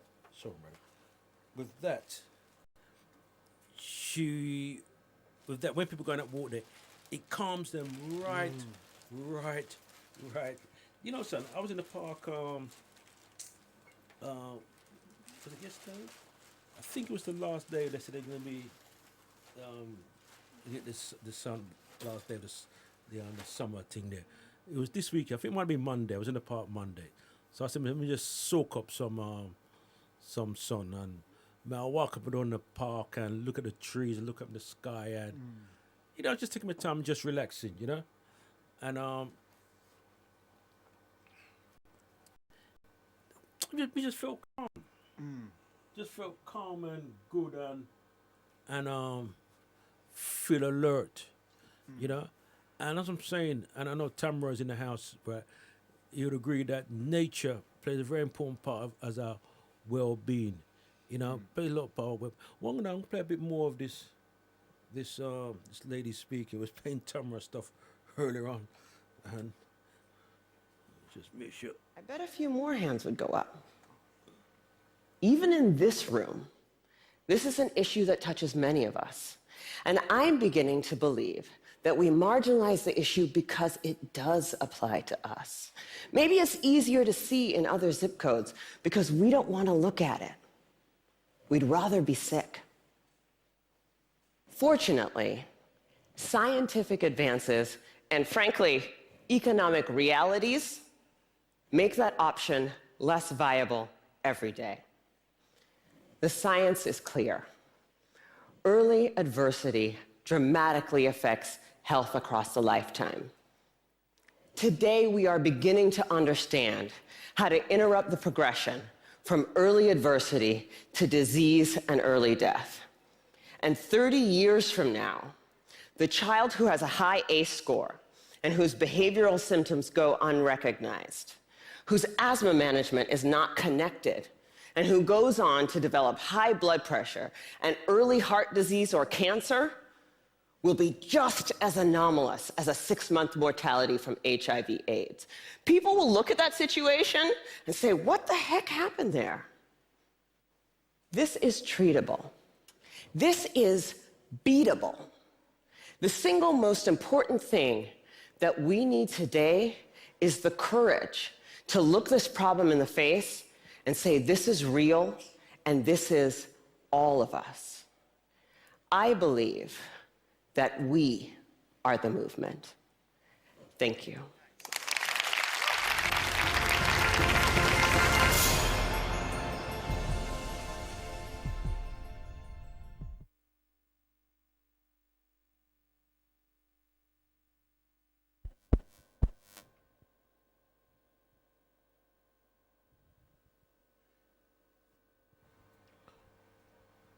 Okay then.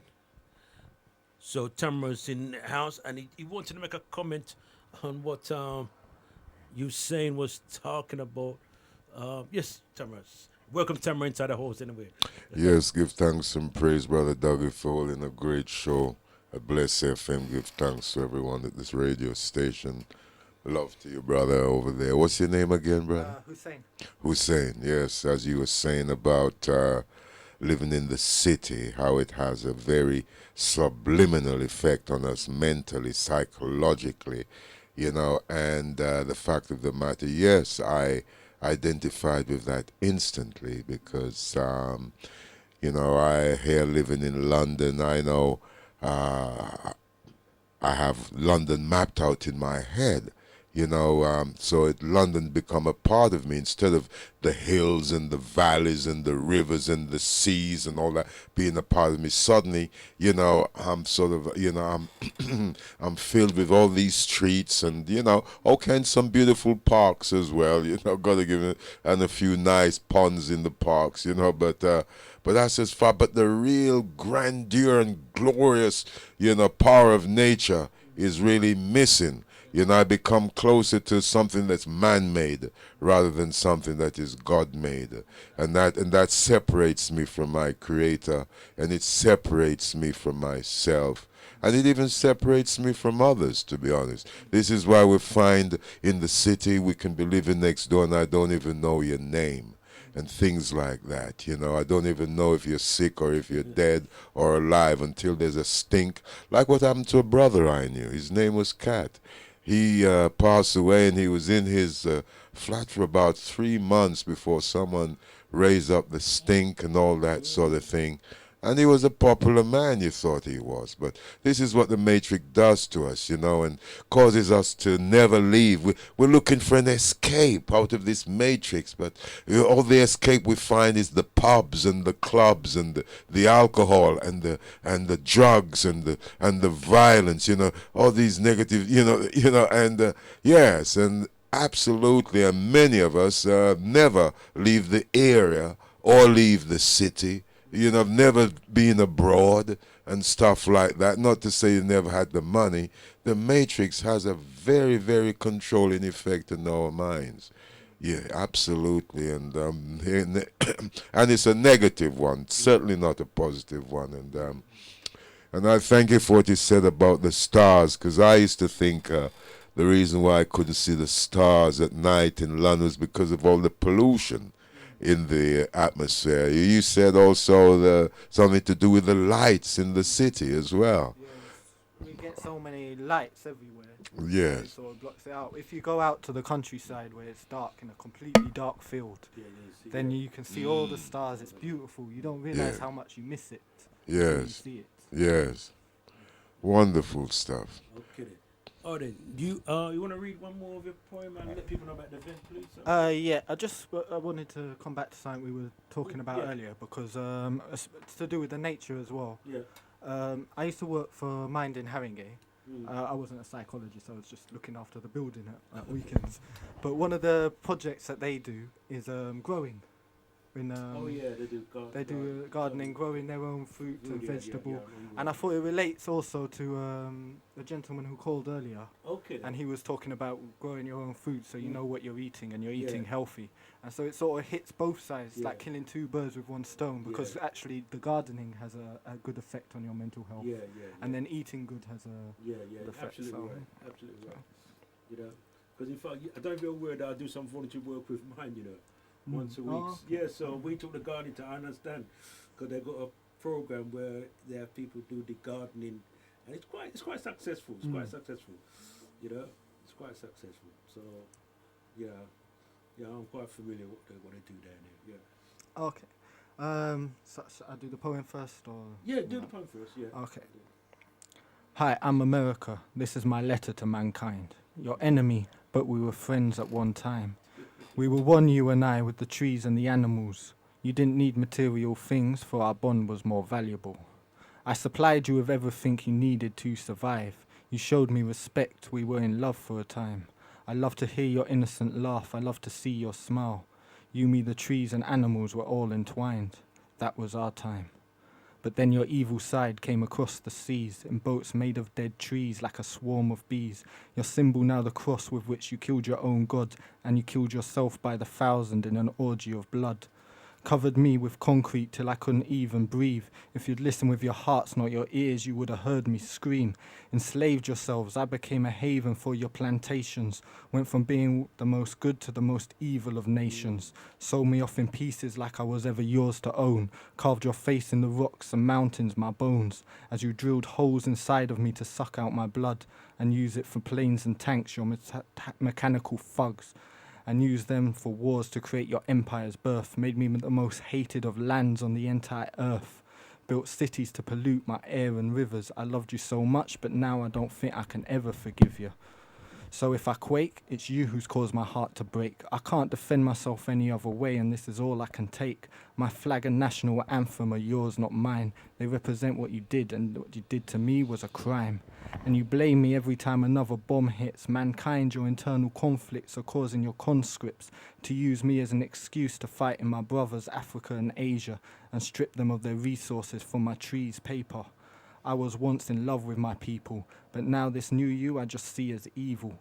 And you keep saying you love me, but how can I believe you? Put your hand on your hearts and sing for me, but you just sound deceitful. Celebrate your Thanksgiving over me, celebrate your victory over me on Thanksgiving. You use me like a pimp uses women. Rape me non-stop like you're always on Viagra, while my tears never stop falling in Niagara. So hi, I'm America, this is my letter to mankind. Your enemy, but we were friends at one time. You were one, you and I, with the trees and animals. You didn't need material things, for our bond was more valuable. I supplied you with everything you needed to survive. You showed me respect, we were in love for a time. I love to hear your innocent laugh, I love to see you smile. You, me, the trees and animals were all entwined. That was our time. That's beautiful. That's powerful. I like that poem there, you know. Thank you. Yeah, I definitely like that poem. I would like you to do that in the near future when we have an event or something. Definitely. Okay, so let people know about the event. Yeah. So the event is on the 10th of October. So I keep mixing up with another event I'm doing in October.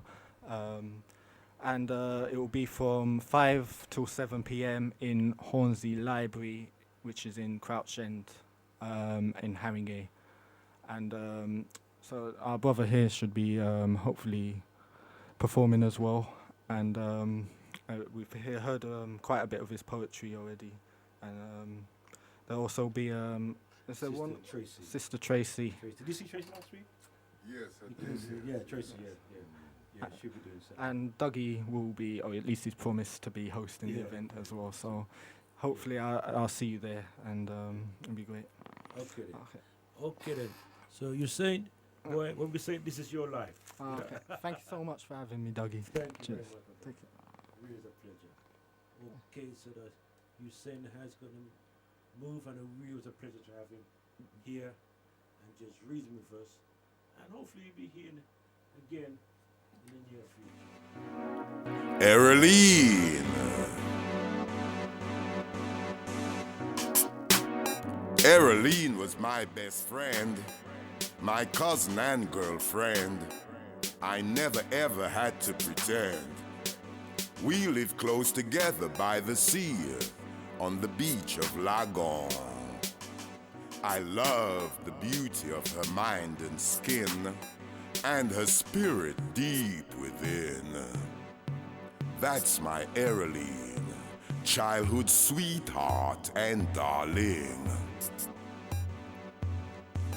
So when I had to leave, I was sorely grieved, as I held her hands that night on the stars and full moonlight. Although I was just a child, I felt like a man inside. I touched her intimately, enthralled by her beauty, knowing I'd soon be missing our touching, cuddling, and kissing. Although we were just children, we knew we were more than just friends, and that loving feeling would never end. Now all I'm left with is the loving memory and scent of her presence, now absent, and the sound of the waves that gently kissed the shore, with that sinking feeling, knowing I'd be seeing her no more. With that sinking feeling, knowing I'd be seeing her no more.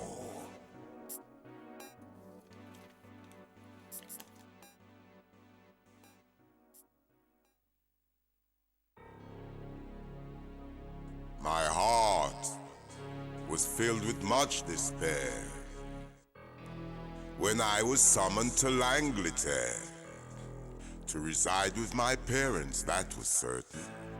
Though powerless, I resisted till the final curtain. My elder said, "Son, don't you want to see the snow?" I, the little boy, spontaneously replied with an impertinent no. "Why?" they exclaimed, looking puzzled and hard. I, the little boy, replied, "I see the snow on Christmas cards." So with Mammy I went one day on a rowing boat to the big ship Genoa. So colossal it caused dismay.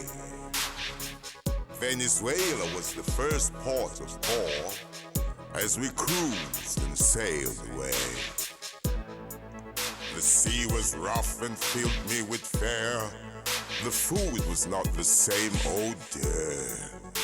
The next stop was Genoa, and from there a train to Rome. Then again we embarked on the big ship till we docked in England, our new home.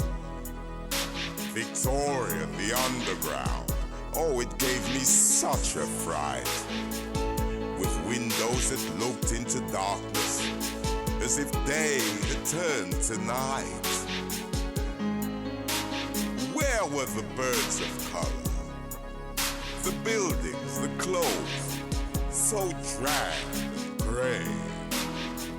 And when we entered our home in Hackney, there were no maids to my dismay. I recall back home they said, "Go a foreign boy, England Street paved with gold. For there your future is sunny and bright, though the winters are dark and cold." I may have been young and inexperienced, and yet I knew the other half had not been told. I repeat, I may have been young and inexperienced, and yet I knew the other half had not been told.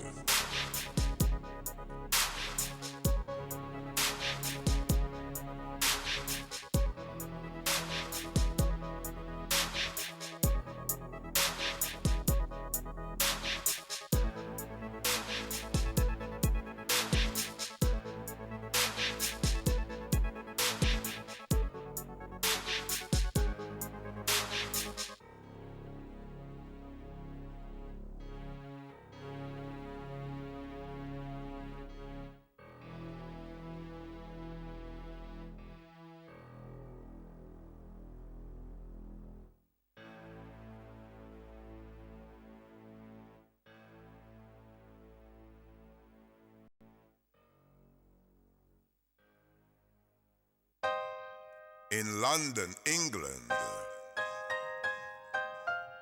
with no maid in sight, I was given the job, but not to my delight. Peeling potatoes, gutting, scaling, and seasoning fish. Changing nappies and making bottles. Sweeping, hoovering, shopping, and laundering. I began to get resentful as I fell far away from heaven. At the tender age of 7, violently abused by my father, enslaved to domestic drudgery by my mother. With hope and prayers I played it cool, but the abuse continued, regardless of how well I did in school. When nigger and wog was flung at me. Greetings. Greetings. Good evening, sir. How you been? You good? I'm good, thank you. Okay, fantastic. Well, let people know your name, please. My name's Kyle, and my organization is Cut Above Creations. Okay, then. Well, I just telling Tamara about the kind of works you're doing.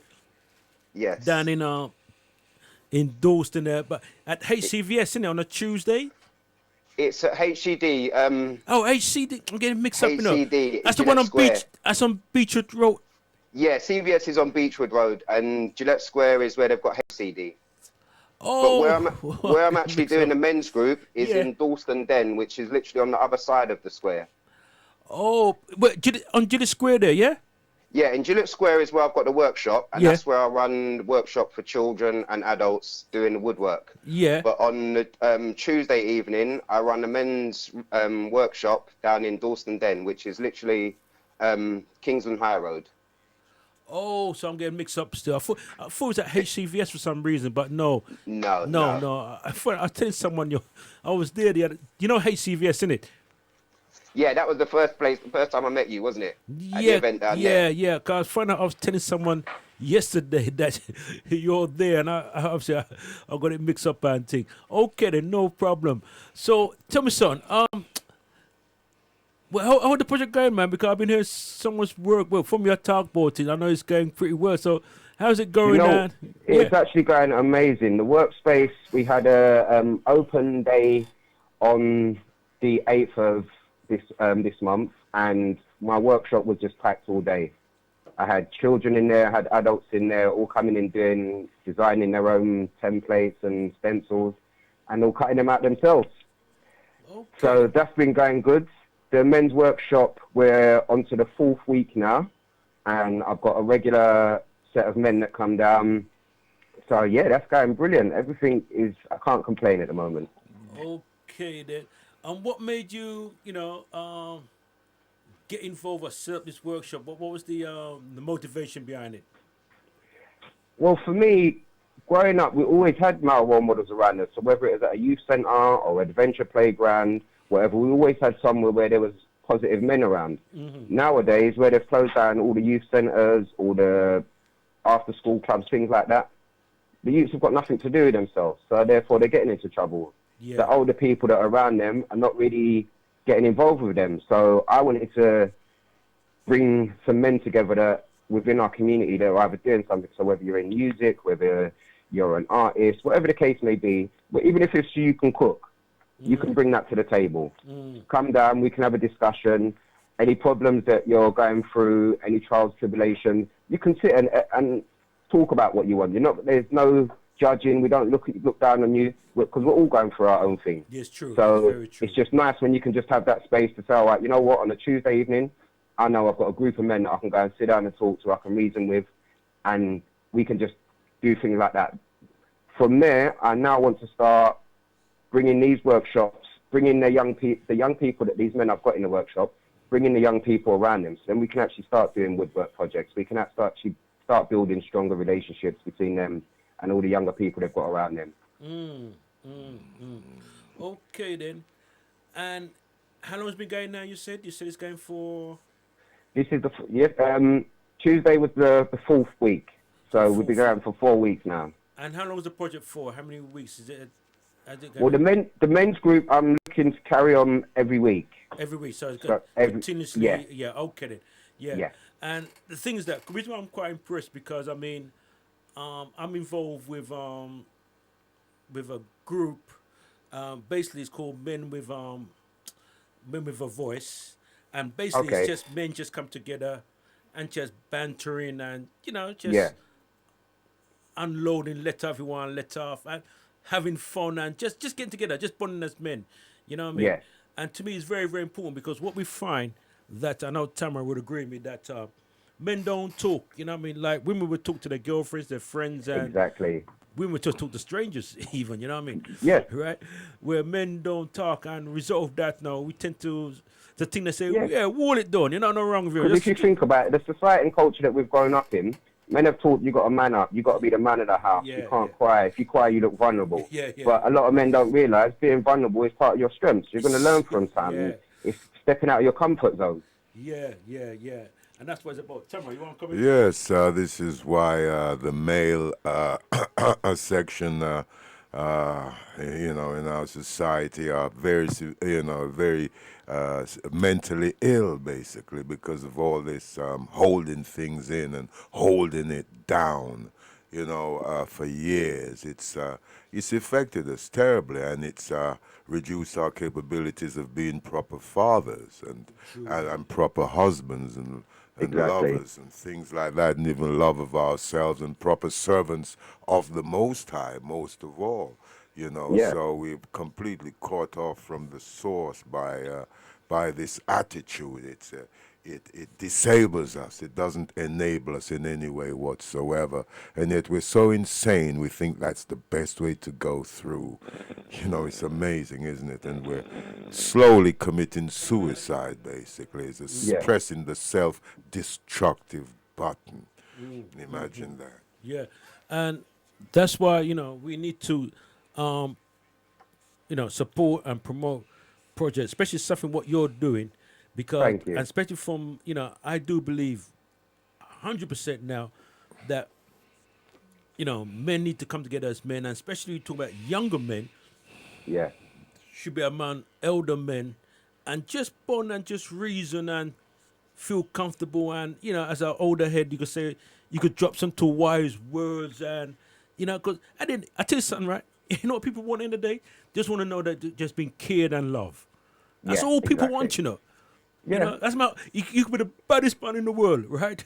And in the day, right, you want to know so you can be cared and loved. If you don't want that, there's something insufficient in that particular individual there.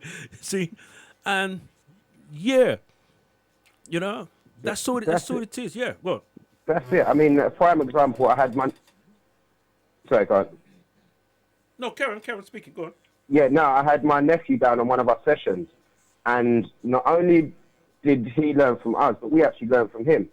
Certain of the things that we were talking about, and hearing his point of view on it, kind of give us new perspective on certain things. So that's what we need. We're not just here to teach them; they're here to teach us as well. That's right. So let me ask you a question. Yes. In terms of can anybody get involved, or do you have to go through? Yeah, no, anyone's free to participate. I mean, the address is 89A, Kingsland High Street, E8. And I can give you my telephone number as well. People are free to call me, and I can leave my email. You can also get me on Facebook and Instagram. So just get in contact. And as I said, we're there every Tuesday, 7 till 9. Okay then. So give out your email address and your Facebook, Right, please. My email address is cutaboveCreations 532 @gmail.com, and both Facebook page and Instagram page is Cut Above Creations. Right. And The telephone number is 07950 564 338. Okay. Say the number again, please. 07950 564 338. Okay then. And before I forget, how's my friend Andrea? She's good. I haven't seen her for a couple of days. I've been busy, but she's keeping busy. She's getting ready for the next Maker's Fate, which is on the 8th of September. Okay. So she's got a lot going on there. When is the carnival? The carnival in September in Hackney there, yeah? Yes, the carnival is going to be over in Mare Street. Oh, it's going to be in Mare Street? Yeah, it's at the back of Mare Street this year. It's not in Oh, it's Dalston not in or Dawson. the Oh, because market. you mentioned that. Okay, then. What date? Do you know what date it is? So, I think it's on the 8th as well. on the 8th of September, yeah? Yes. September. Actually, it's the 8th or the 11th. That's a Sunday. I think. It's usually on a Sunday Yeah, they keep it's it. Sunday. So yeah, it's the 8th then. Yeah, it's usually a Sunday. So, okay then. So, definitely look forward to that. Okay, well, listen, my Yes. brother. Give thanks for the for the reason. At your Yeah, busy no, schedule, much busy appreciated. schedule, and we'd definitely like you to phone in a couple weeks time. Let keep you up to speed, update what's Yes. happening with the project and stuff. Yeah. Oh, don't worry. I'll keep in touch. Yeah. Okay then. Give thanks again. Yeah. Brother Dougie, take care, man. Respect, man. One love, my brother. Respect. Cool, man. Okay. One love. Okay. What a beautiful crew for a beautiful brother. Granted me parole. And as soon as it was granted, commenced the cleansing of my soul. What was I going to do with so many options in view? The answer swiftly came when, as a victim of a burglary game, all my treasured possessions were taken away, save the Bible and the ganja herb that laid amongst the Psalms that kept me calm while keeping evil away. It wasn't easy. In relapse, I stole and defrauded a little, but by the grace of God, I got back on track with some ganja I bought to sell and to get some money back. And as the business rapidly grew, I became shepherd and head of a ganja crew. Sprinkled ganja in my idol stew. Ganja tea was my morning brew. Ganja cakes and pudding for the chosen few. I was strictly idol through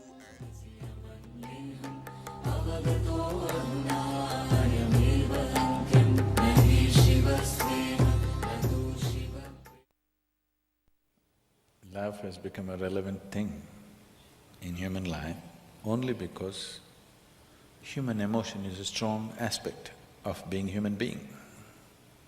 In human life, emotion is a very powerful thing. Even in this day and age, though people think they're very intellectual, even today, their emotions are the strongest aspect. Yes or no? It's the most intense aspect of their life. They claim they're intellectual, but their intellect is never so intense, but their emotions are intense. Maybe not love, maybe not compassion, but maybe anger, maybe irritation. These are all emotions. So emotion is a very important aspect of being human. Now we're only talking about what type of emotion do you want to have? Now do you have a mind? Do you have a mind? Yes. Would you want it to be sharp or dull? Huh? Why? It works better that way, isn't it? Similarly, if you have emotions, do you want to have sweet emotions or bitter emotions? Sweet emotions, it works better that way, isn't it? So love means just that. You have transformed your emotions into sweetness. Now I want to be in love without emotion. That's a very European idea.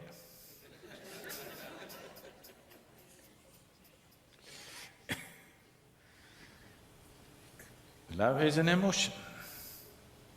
It is the sweetness of your emotion which we are referring to as love. If the same emotion becomes bitter, we call it hate.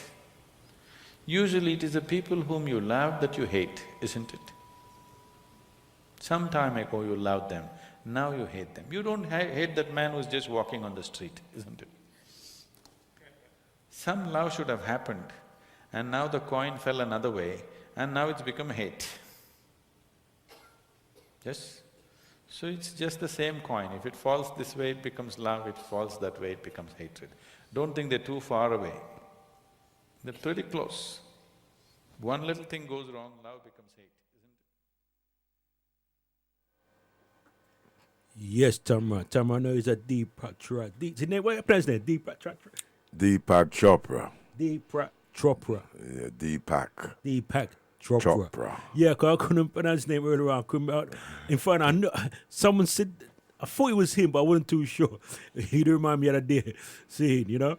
I know he's a fan of his, you know what I mean? You see, like a... Yes, I became familiar with his teachings, with his works, a couple decades ago now. Well, nearly a couple decades ago now. Listened to him on cassette tapes and CDs. Yes, for some years, and he made very, very good company. He was my best friend for quite a while, actually. Yes, I love listening to him. Okay, then. And what you say, can I talk about emotions? Yes, emotions, yes, it's, wow, emotions. And we are the architect of our emotions. Like he said, do you want to feel sweet or do you want to feel sour? You know, you don't rely on someone else to make us feel sweet or sour. You know, we have the power ourselves to make ourselves feel sweet or sour, depending on what we're thinking at the time. You know, to rely on someone else to make me happy or to make me feel sweet means I'm giving my power away. And that is a very self-destructive route to take, which leads to depression and disappointment and anger and pain and all the sorts of things that we don't want or need in our lives. But emotions, very, very, very, very, very powerful. And in fact, this is how some people can actually sentence themselves to death or to life via their emotions. But furthermore, I must say that a lot of people don't know the difference between, because emotions are something that we feel. And as Deepak Chopra says, love is an emotion. Because when we think love, oh yeah. And then when we think hate, you know, and yes. But when we go even deeper, even further, there's our feelings, which are independent from thought.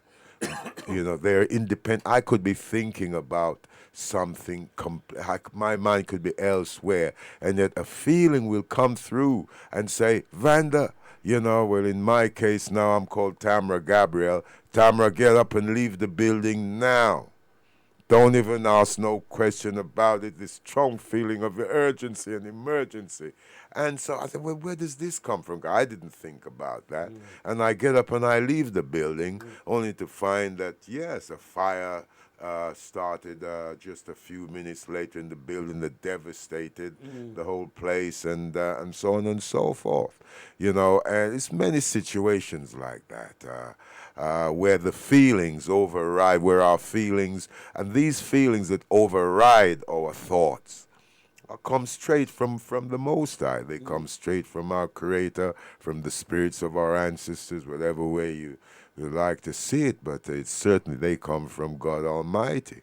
You know, yes, and so really and truly, they don't need a thought to create that. And this is where we get confused and we don't know what's the feeling and what's the thought.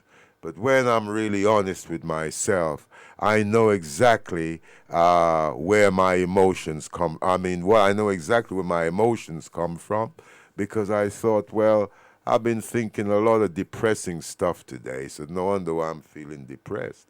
But my feelings, when I wake up in the morning and I just feel good, yes,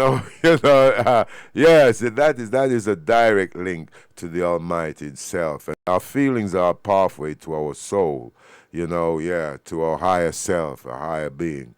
And our emotions are architected by our own thoughts, actually. Absolutely. Success. So, the other names that you give are just leading to confusion. Should I be loving? You don't have to be loving. Just be pleasant in your body, pleasant in your mind, pleasant in your emotions, pleasant in your energies. You will be a wonderful being. If your emotions are pleasant, if somebody comes here, you can share that pleasantness with them. If your emotions are unpleasant, unpleasant, for sure you share that with people, isn't it? Yes or no? So you cannot do something that you're not. If this is feeling pleasant now, it will naturally be pleasant to everything. If this is feeling unpleasant right now, it will be nasty to everything. So instead of seeing how to make this pleasant, you want to be pleasant to somebody. That is being loving. You don't have to be loving. If everything within you has become pleasant, whatever is needed in that moment, you will do. If you need to say pleasant things, you'll say that. If you need to say some hard things, you'll say that. But without any unpleasantness in you, that's important, isn't it? If you'll have to fight a war, you'll fight it without any unpleasantness in you, that's important. Then you will do everything only to the extent it's necessary. You will not overdo anything. If you say, I love somebody, you will exaggerate things about the people whom you love. You will exaggerate good things about them. If you say, I hate somebody, you will exaggerate bad things about them. You will never see anything the way it is. People go blind with things that they love, isn't it? They have no sense, they lose all their sense. If they hate also, they'll lose sense. If you like, you will lose sense. If you dislike, you will lose sense. The doorway of life is in being equanimous, that you're able to see everything just the way it is. Now you are pleasant to somebody not because somebody is nice. You're pleasant to somebody because you are pleasant, that's all. This is more guaranteed. It's a more guaranteed love affair, isn't it? You're being pleasant to somebody because you're pleasant. If I'm being pleasant to you because you are nice, tomorrow if you're not so nice, something else will happen, isn't it? If you mortgage your pleasantness to something outside of you, you being pleasant or unpleasant is only by chance. Keeping this one pleasant is your business. If this one is pleasant, with whatever it interacts, it will generate pleasantness. Now you have not managed to make this pleasant, you're trying to be pleasant to somebody. And that is subject to so many things. If you have to be pleasant, they have to be fixed the way you want them. And that's not possible. Nobody can be fixed the way you want them. You're not able to do that even with one person, isn't it? You cannot even fix one person the way you want them, forget about the whole world. The more you try this, the more bitterness and unpleasantness will happen. That is why in the so-called most intimate relationships, maximum amount of unpleasantness happens. So this is because you're trying to do something that you're not. You're trying to be loving when you're not pleasant. When you're feeling bitter, you try to be loving and see it'll destroy you, isn't it? Yes or no? You tried all these things, isn't it? It's destructive. When you're feeling pleasant, it is effortless. So, you just have to look at why is it you being pleasant or unpleasant is mortgaged to external situations. If everybody around me is unpleasant, how can I be pleasant? Especially if everybody around you is unpleasant, it's all the more important that you're pleasant, isn't it? Yes or no? If everybody around you is in a mess, is it not all the more important that you're pleasant? If everybody around you is unhealthy, is it not very important that at least you're healthy, even if you want to take care of them? Is there any logic to everybody is unhealthy, so let me also get sick? What is the logic behind this? So if people around you are unpleasant, it becomes even more important that you're pleasant.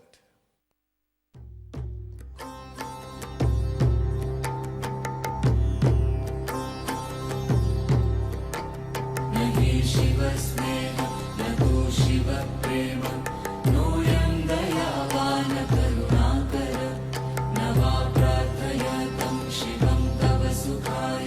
Okay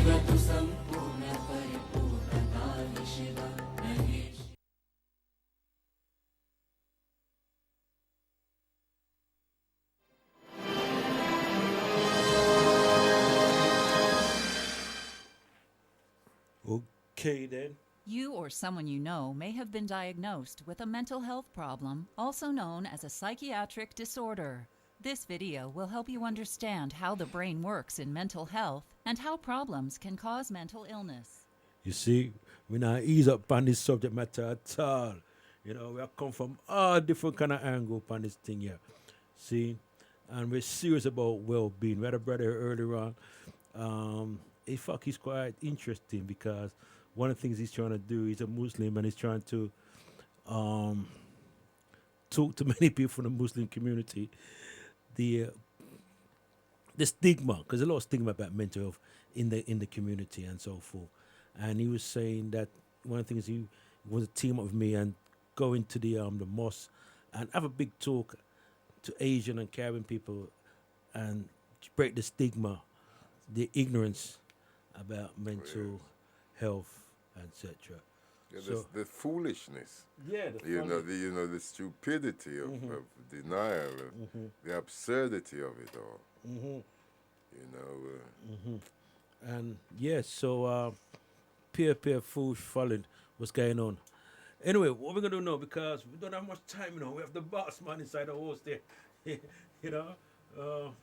Tony, and Tony, you have to go straight in the chase, because don't have much time, time move already, but less than half an hour, and you have to really. I'm so sorry. No, you just say it'll come a bit late. Anyway, so I wanted to talk about the event scene. That's the most important thing because we want to get thousands of people pass through there on the 6th of October. Yes. We want to get many people coming in. It's only £1 for coming, seeing which is nothing, which is nothing, seeing, and there'll be stalls there, and we're doing something a bit bravery now because we're usually doing things in Tottenham and I told you that's a lot of stuff in Walthamstow, but we are out the bush, as they would say. The bush. Ilford. The people in Ilford don't think themselves at bush. It's really good that you talk about mental health earlier because obviously we're going to have someone down there. We're going to have speakers on the day, and we're going to have a speaker on the day talking about mental health. His name is Kingsu.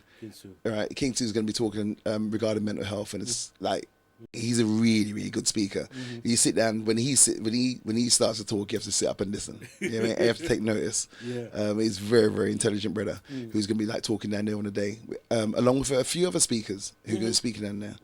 We're going to have Melvin Barry. We mentioned about Melvin earlier on.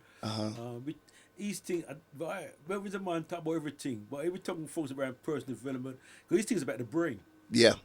These things about the brain, the mind, and the brain. And one thing we push to people that if you don't know how the brain works, you probably don't know how your brain don't work. Absolutely. You need to know yourself before you can express. Yeah. So he kind of he looked at me. And I said, son, you're right, I don't know how the brain works. I don't know my brain works. Yeah. But the funny thing about him, right? His background is teaching. He teaches maths. Melvin? Yeah, his background is he used to be high up in the senior teacher in maths or something. Oh, okay. Right, so I'm drop out of that and go involved in personal development. So these things about numbers and the mind and them kind of stuff. Well, the good thing about it is that the information he has, because he's come from a background of academia, he can express it that much further, so it's easier to understand and digest the information that he's giving out. I'm looking forward to hearing him speak as well. Again, he's one of the speakers who I want to sit down and listen to on the day. I'm looking forward to it. This is true. People just like, Tony. This is true. But the fact is, I mean, we're gonna have many different people down there on the day, and I'm also looking forward to having like Tamara, who's here today. He's gonna be having his CDs down there on sale down there. So please come down if you haven't had or heard one of his CDs, yeah, they're inspirational, they're mellowing, you listen to it, it just chills you right out and takes you to another level. I'm looking forward to like hearing him on the day. He's gonna have a stall down there selling CDs as well.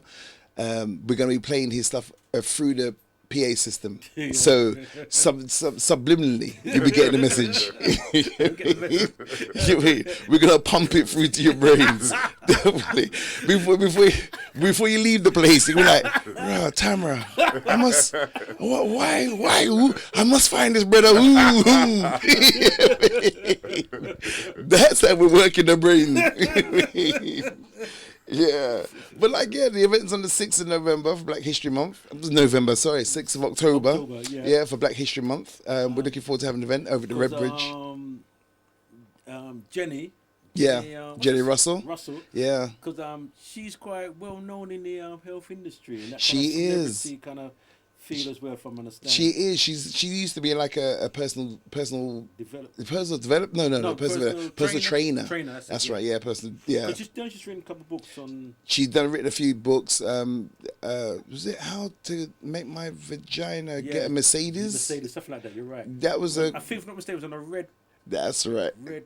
Yeah, no, purple. Yeah. But I was. Mercedes. That's it. Yeah. I was quite surprised how she make her vagina buy her a Mercedes, and she has a Mercedes. So good luck to her. You know what I mean? Now the thing is that she's gonna be down there. She's again, she's a personal trainer, but the fact is that she's again very much like Melvin. She's moved on from academia and she's developed her skills to promote another aspect of her life. So she promotes well-being past 50. She's over 50 years old. How to look good at over 50. Obviously for women, maybe men can take something away from it as well. You know what I mean? No, but then she also talks on fibroids and what's that other women's menopause. Yeah. Or as we say, men on pause, because it affects us as much as it affects them. You know what I mean? So she's gonna be speaking on that. We're gonna have there's so many great speakers down there. Lyndon Wizard will be there. Cure himself from diabetes. You know Lyndon? Lyndon Wizard. Yeah. What subject is he? Diabetes. Yes. Yeah. I met him at the Caribbean Center. Yeah, it's really good. He cured himself of diabetes and when he got diagnosed with diabetes, he looked into what it was about, broke down why and how. In fact, he said that when he had diabetes, when I said to him he had diabetes, he didn't know what it was. All right. He said he didn't know what it was, right? So he had to do some research and find out what's this thing I have, you know what I mean? And then he said to himself, all right, what got me into this kind of mess? How can I get out of it? And that's when his journey really started from. How did he not know what diabetes was? I've known what diabetes was since I was a child. I've known it as the sugar. You know what I mean? Have a little sugar. No people know what diabetes is, you know. Wow. You know, you're surprised, you know, but he just didn't know. You know, but now, as I said, your message has become your message, and he's written a book on it about his journey and everything, and he's taken him all over the place, you know. That's really good. That's really good. Well, I'm really glad we've got like the quality of speakers down there who are going to be speaking. We also got Pauline Clark, who it deals with wills and testaments and pensions and trusts and stuff like that as well. She's going to be down there speaking about how to make sure that your estate doesn't get sent back to the government after your passing. And that's a serious thing, you know, because one of the things what people are not aware of, and Paul's going to make it quite clear, you know, when your parents pass, right, that this thing they call probate, they eat up, when they're done with it, they eat up everything. And you have crumbs. Well, yeah. You know what I mean? I've experienced that myself. It's not funny.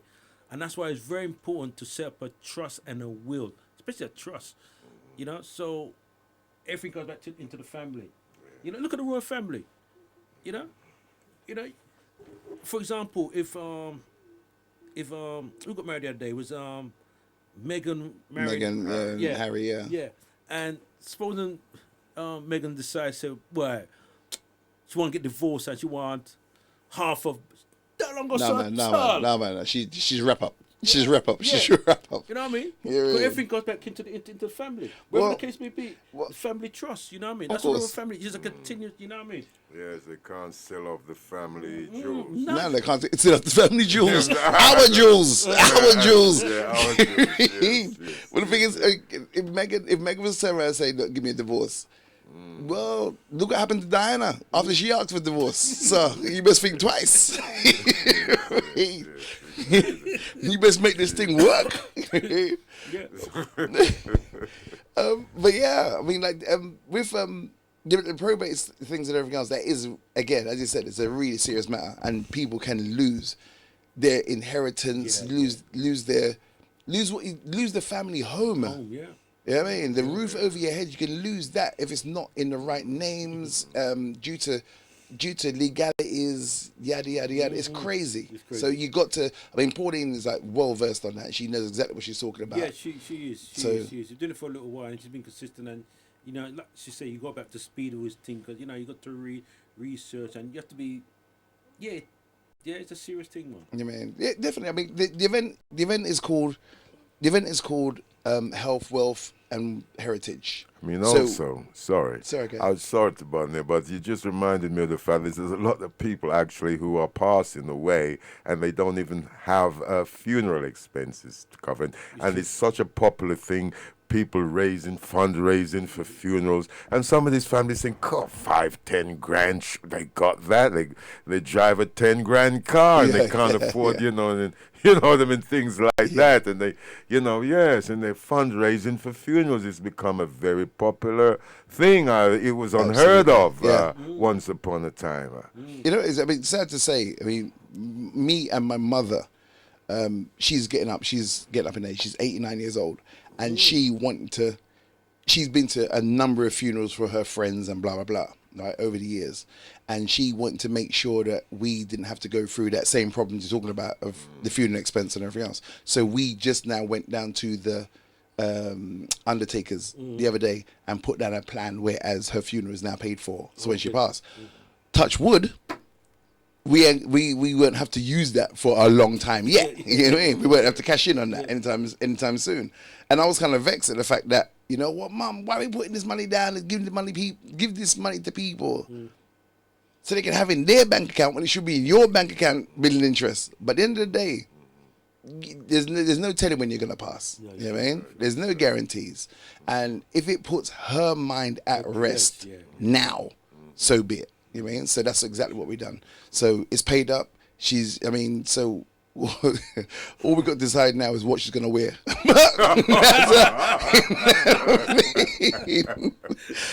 I already told her already. I said for half the price of the funeral directors, I said I was going to get. She laughs after this. I said I was going to get her stuffed, right? I was going to get her stuffed, take her to a taxidermy, get her stuffed, and push her in my front room on the side in her favorite, in a chair, so my grandchildren can go and see her and jump on her whenever. She said, "You could never be so wicked, but come in every day after work. Hi, Mum, how you doing? Throw my coat on her." But she, as I said, she wanted to put her mind at rest for her funeral expenses and everything else. That's done, and as I said, it is so important. You know what I mean? How many funerals do we go to nowadays where they haven't got the 5, the 10, the 15 grand to bear? We're not even talking about big expensive car and house, a horse and carriage and doves. We're not even talking about that. We're talking about a basic funeral nowadays is around sort of like 8-9 grand. It is. It is crazy. The plot is crazy. Yeah. You mean? So it's just, and talking about that, I understand that. Who was it? One of them artists there. I don't know if it's Prince or didn't have a will himself. Prince. Yeah, from what I understand. And I'm gonna do some more research on that. You're talking Purple Rain Prince? Yeah, Purple Rain. I had to say wow. Had a will, and I don't know if it's James Brown or one of them boy there, but a couple of artists didn't have a will himself. You know, I don't know how much for them to live forever or whatever. Yeah. You know, but that's serious, and you know, people. you know, people at the woodwork want Yeah. one son. You Yeah, know? exactly, yeah. Ex-girlfriend of this and that come out, you know what I mean? But that's what we saw, like when after Michael Jackson passed, and we saw that, like, the whole documentary after he passed, and saw the documentary about how much actual cash he didn't have because he had money tied up in this and that and everything else. But then he owed people this and owed people. So you're right. You have to get your affairs in order. And these are people out of our league. So us on the ground level, boy, you know what I mean? Yeah. Even put something down in writing, but that's what Pauline Clark is there for, and that's what she would tell you all about. What to do, how to do.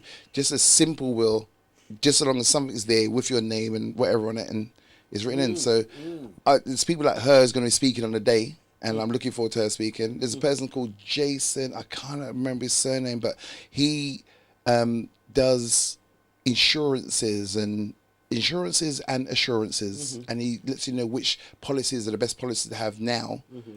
What's the difference between an insurance and assurance? See, now you're asking the wrong brother. I'm pretty sure. Don't get me wrong, but I think insurance is insurance against something happening, and assurance is. I've been told this before. Whether it happens or not, you're getting paid. It's along those lines, yeah. Right. It's along those lines, yeah. Okay, you know what I mean? So I remember someone explained to me so long ago. You see, I need to sit down in that seminar with a pen and paper, with chalk and slate, and take notes. You know what I mean? There's information I need to pick up on. So yeah, definitely. And also, there's a sister called Anne. She phoned in last week.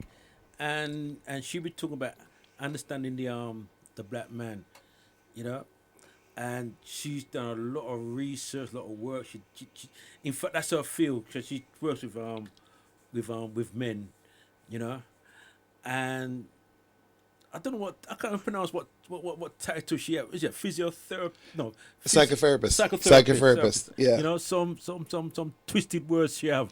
You know what I mean? To you know, but she be there just speaking and doing a workshop. You know, and one thing she be talking about how the men are totally misunderstand, and the whole thing about the masculine and the feminine energy and all that stuff that she be throwing onto the table with us. But one thing I say about her, she's a very gentle, beautiful sister, very, very helpful. You know, very, very helpful. She's a lovely queen. Because you heard her phone in last week, yeah? Yes. You met her before, innit? At the West End Culture Centre? Probably you might have missed her when she spoke. Yeah, I think I missed her when she spoke. You know? And but what we will be doing over the next couple of weeks, we will definitely get a couple of these individuals to phone on the radio and just to give us a little feel about them and what they're doing and stuff. You know? Yeah. The thing is, with there's a few guys who have spoken to me about Miss Watson. What's her name? Anne Watson, right? Who's going to be speaking about black men, and they said already they're looking forward. They're going to be front row. You mean they want to see what she has to say about them? You mean so they want to quiz her and question her. So that should be a very lively debate. As much as other ones are going to be informative and information based and everything else, her one's going to be a very lively debate because there's going to be some people trying to say, well, what do you know, being a black woman, about us as black men? So I'm looking forward to seeing how that one goes down. And also, can't forget brethren, Jammers. I spoke to Jammers yesterday, and yes, he be talking about the whole thing about the power of words and the whole thing of history. You know, cause he's a wordsmith. I don't know where Jammers. Yeah. He's got a book on etymology, the root of words, and he knows they're in it. Tamara. Powerful stuff. Yeah, he's in his own world sometimes. You know, I'll give him that. You know what I mean? Yeah, it's the words we throw away. The words we just use willy nilly. You know what I mean? Well, you see, in the beginning was the Word, and the Word was with God, our Creator. That's to show you how powerful words are. And the Word became flesh and dwelt amongst us. And God said, "Let there be light," and there was light. So this is the power of the Word. We are living words here, and that's why we speak words. because that's what we are, words in the flesh. Words in the flesh. And, yes, words in the spirit and flesh. Yes, and mind. See, then this is Tamara. This is Tamara talking words, you understand? So these are the words we're going to be pumping through the PA system into your brain while you're walking around shopping. You understand? I'm so looking forward to Tamara coming down there. Truly, I am. You got the address and the postcode and everything? The address and the postcode is the Redbridge. The Redbridge, Redbridge Central Library. Central Library. All right. And Which nearest station is Ilford? Is it near Ilford? It's the nearest station is going to be Ilford Station. Ilford Station. It's on Clements Road. Yeah, I am struggling here trying to find this flying my phone. You can hear me fiddling here. Hold a second. And look at Brother ain't got his glasses on. Right. It's at the Redbridge Central Library on Clements Road in Ilford. That's IG1 1EA. That's Clements Road. They got a. You can drive down there. It's just off the North Cirque. There's a parking. There's parking available, but parking is limited. So if you can come up by train, it's going to be from 11 o'clock through till 6 o'clock in the evening. So you still got time to get home early. It is going to be a Sunday, so definitely come in. It's not just we're going to have the speakers. That is definitely a great pull because the speakers got on board. Speaking about health and wealth and heritage, and they are renowned speakers. Renowned speakers who they are normally big money speakers to go and get, but they've come down to bless the building, to bless the event, and they're gonna be speaking and letting go some information. Also, let people know about the stalls as well. The stalls, that's right, because it's not just about the speakers. Yeah. We're gonna speakers be happening throughout the day, but then we also have stalls there with selling Afrocentric artifacts, accessories, clothes, jewelry, skincare products, anything you need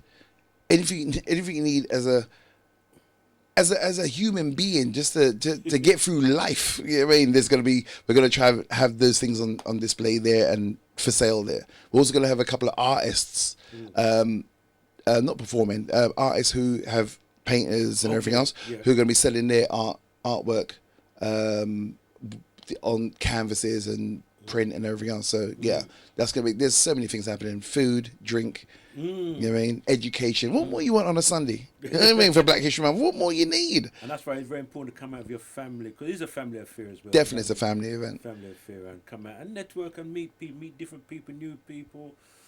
And just feel free, just free up yourself. So we're seriously on a mission to get as many people to come down, and the objective is for people to join themselves and not only just enjoy themselves but be educated, be informed, feel enlightened. There's no price for that. Where you meet people, feel enlightened, you feel nice, you get products, all different kind of health products, all kind of arts and craft products, and what's good though, the money goes back into the into the community. That's the whole purpose. But to me, it's very, very important. Yeah, there's too many times that we end up taking our hard-earned little shekels and go down to the mainstream and give our money away. Other communities don't seem to do that. Other communities seem to hold their money in their community for much longer. We are the one community which seem to give it away so freely, so quickly, too quickly. So it's events like this that I've been putting on for the last few years now, where store holders, entrepreneurs, people with small businesses, small to medium-sized businesses can come down, sell their wares, and the good thing is we have been we're very well attended for the last few years. So people have been coming down, they have been supporting. People want to spend money in our community, but this is now down. The onus is now on the seller, the vendors, to make sure that they have a quality product worthy. You know what I mean? Not just our community, but worthy of selling. Worthy.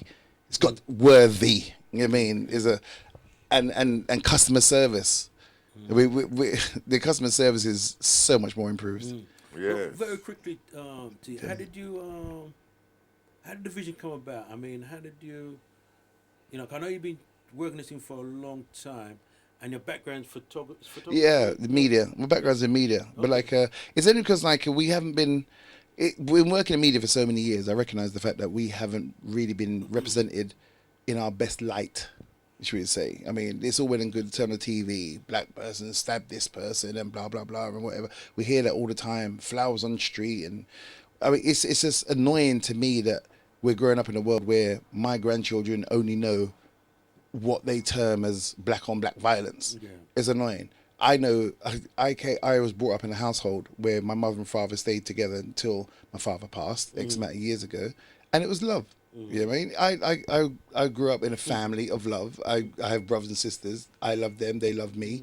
I have friends who, you know what I mean, I will bend over backwards for. You know what I mean? And they would do the same for me. So, I mean, all this, when we're promoted as just animals and madness and people to be feared and worries and all that sort of stuff, it's a bad press. We as a community are given a bad press, and the media knows how to spin the press no matter what happens to their advantage. So it's time for us to, like, I mean, start promoting ourselves in the best light possible. So events like this we put on to do exactly that, to show love, to show care, and to show that we can work together. You know what I mean? Give us some good press, eh? Good press. Positive press. Absolutely. I mean, powerful press. The power of words. Yes. That's what we need. We need some good words up in the place. Okay, we've got literally 5 minutes. What I want to do, I'm going to let Tamara finish off with for spoken words, live, because we're playing a lot of his stuff, but it's good to hear him just live, right? And then, Tony, you got any, if you want to, got any information for if they want to stall or anything like that? Or if they want to stall, so I don't want to take up too much time. I'm looking forward to listening to Tamara speak. But like, if they want to stall, please contact myself on 07973 507 458. That's 07973 507 458. We'll repeat that number again at the end of the show. So if you haven't got a pen and paper now, get your pen and paper ready for after Tamara speaking. And stalls are still available. The stalls are very, very limited, but stalls are available. But yeah, please contact us as soon as possible. It's on the 6th of October, so it's only a few weeks to go. Okay, Tamara, you have a spot. You have a point for us to drop live? Yes, We've got about 4 minutes left. Yes. Depression. When depression came, I didn't see. The past in my life had caught up with me. The violent abuse I suffered as a child, my uni education that had been denied, so many things I'd suppressed inside, with nowhere to run and nowhere to hide. In a pitch-black tunnel with no light in sight, depression came like a thief in the night. Don't know if it came from the left or the right, but in denial I put up a fight with coke and alcohol abuse to make things right. My appetite for business and money was gone. Life became devoid of fun. A good woman was needed, but I couldn't find none. My chances were 1,000,000,000 to 1. Alcohol and cocaine, they were the enemy and not my friends. But way back then, I never comprehend, as they anesthetize the pain, anger, and torment, to forget the years of betrayal from family and friends. Men and women who came for financial gain, massive burglaries I suffered again and again. Committing murder appeared to be justified after the way that I'd been crucified. But somehow God kept me off that path, 'cause only God could abate my wrath. Okay then. The powerful man, Tamara. Yes, so, excellent. So give us the number one more time, T. So the number is 07973 507 458. If you want to stall at the up-and-coming event at the Redbridge Central Library in Ilford on the 6th of October. Okay then. So we're gonna bring this segment to a close now. It's been a fantastic show. People contributing, and that's how we drop it now. We just mix and blend and just reason, as a family. You know what I mean? As a family, and give her information, and that's how we do this work here. Alcohol and cocaine, they were the enemy and not my friends. But way back then, I didn't comprehend, as they anesthetize the pain, anger and torment. To forget the years of betrayal from family and friends, and women who came for financial gain. Massive burglaries I suffered again and again, feeling like an outcast with a million friends. Committing murder appeared to be justified after the way that I'd been crucified, but somehow God kept me off that path, because only God could abate my wrath. Because only God could abate my wrath.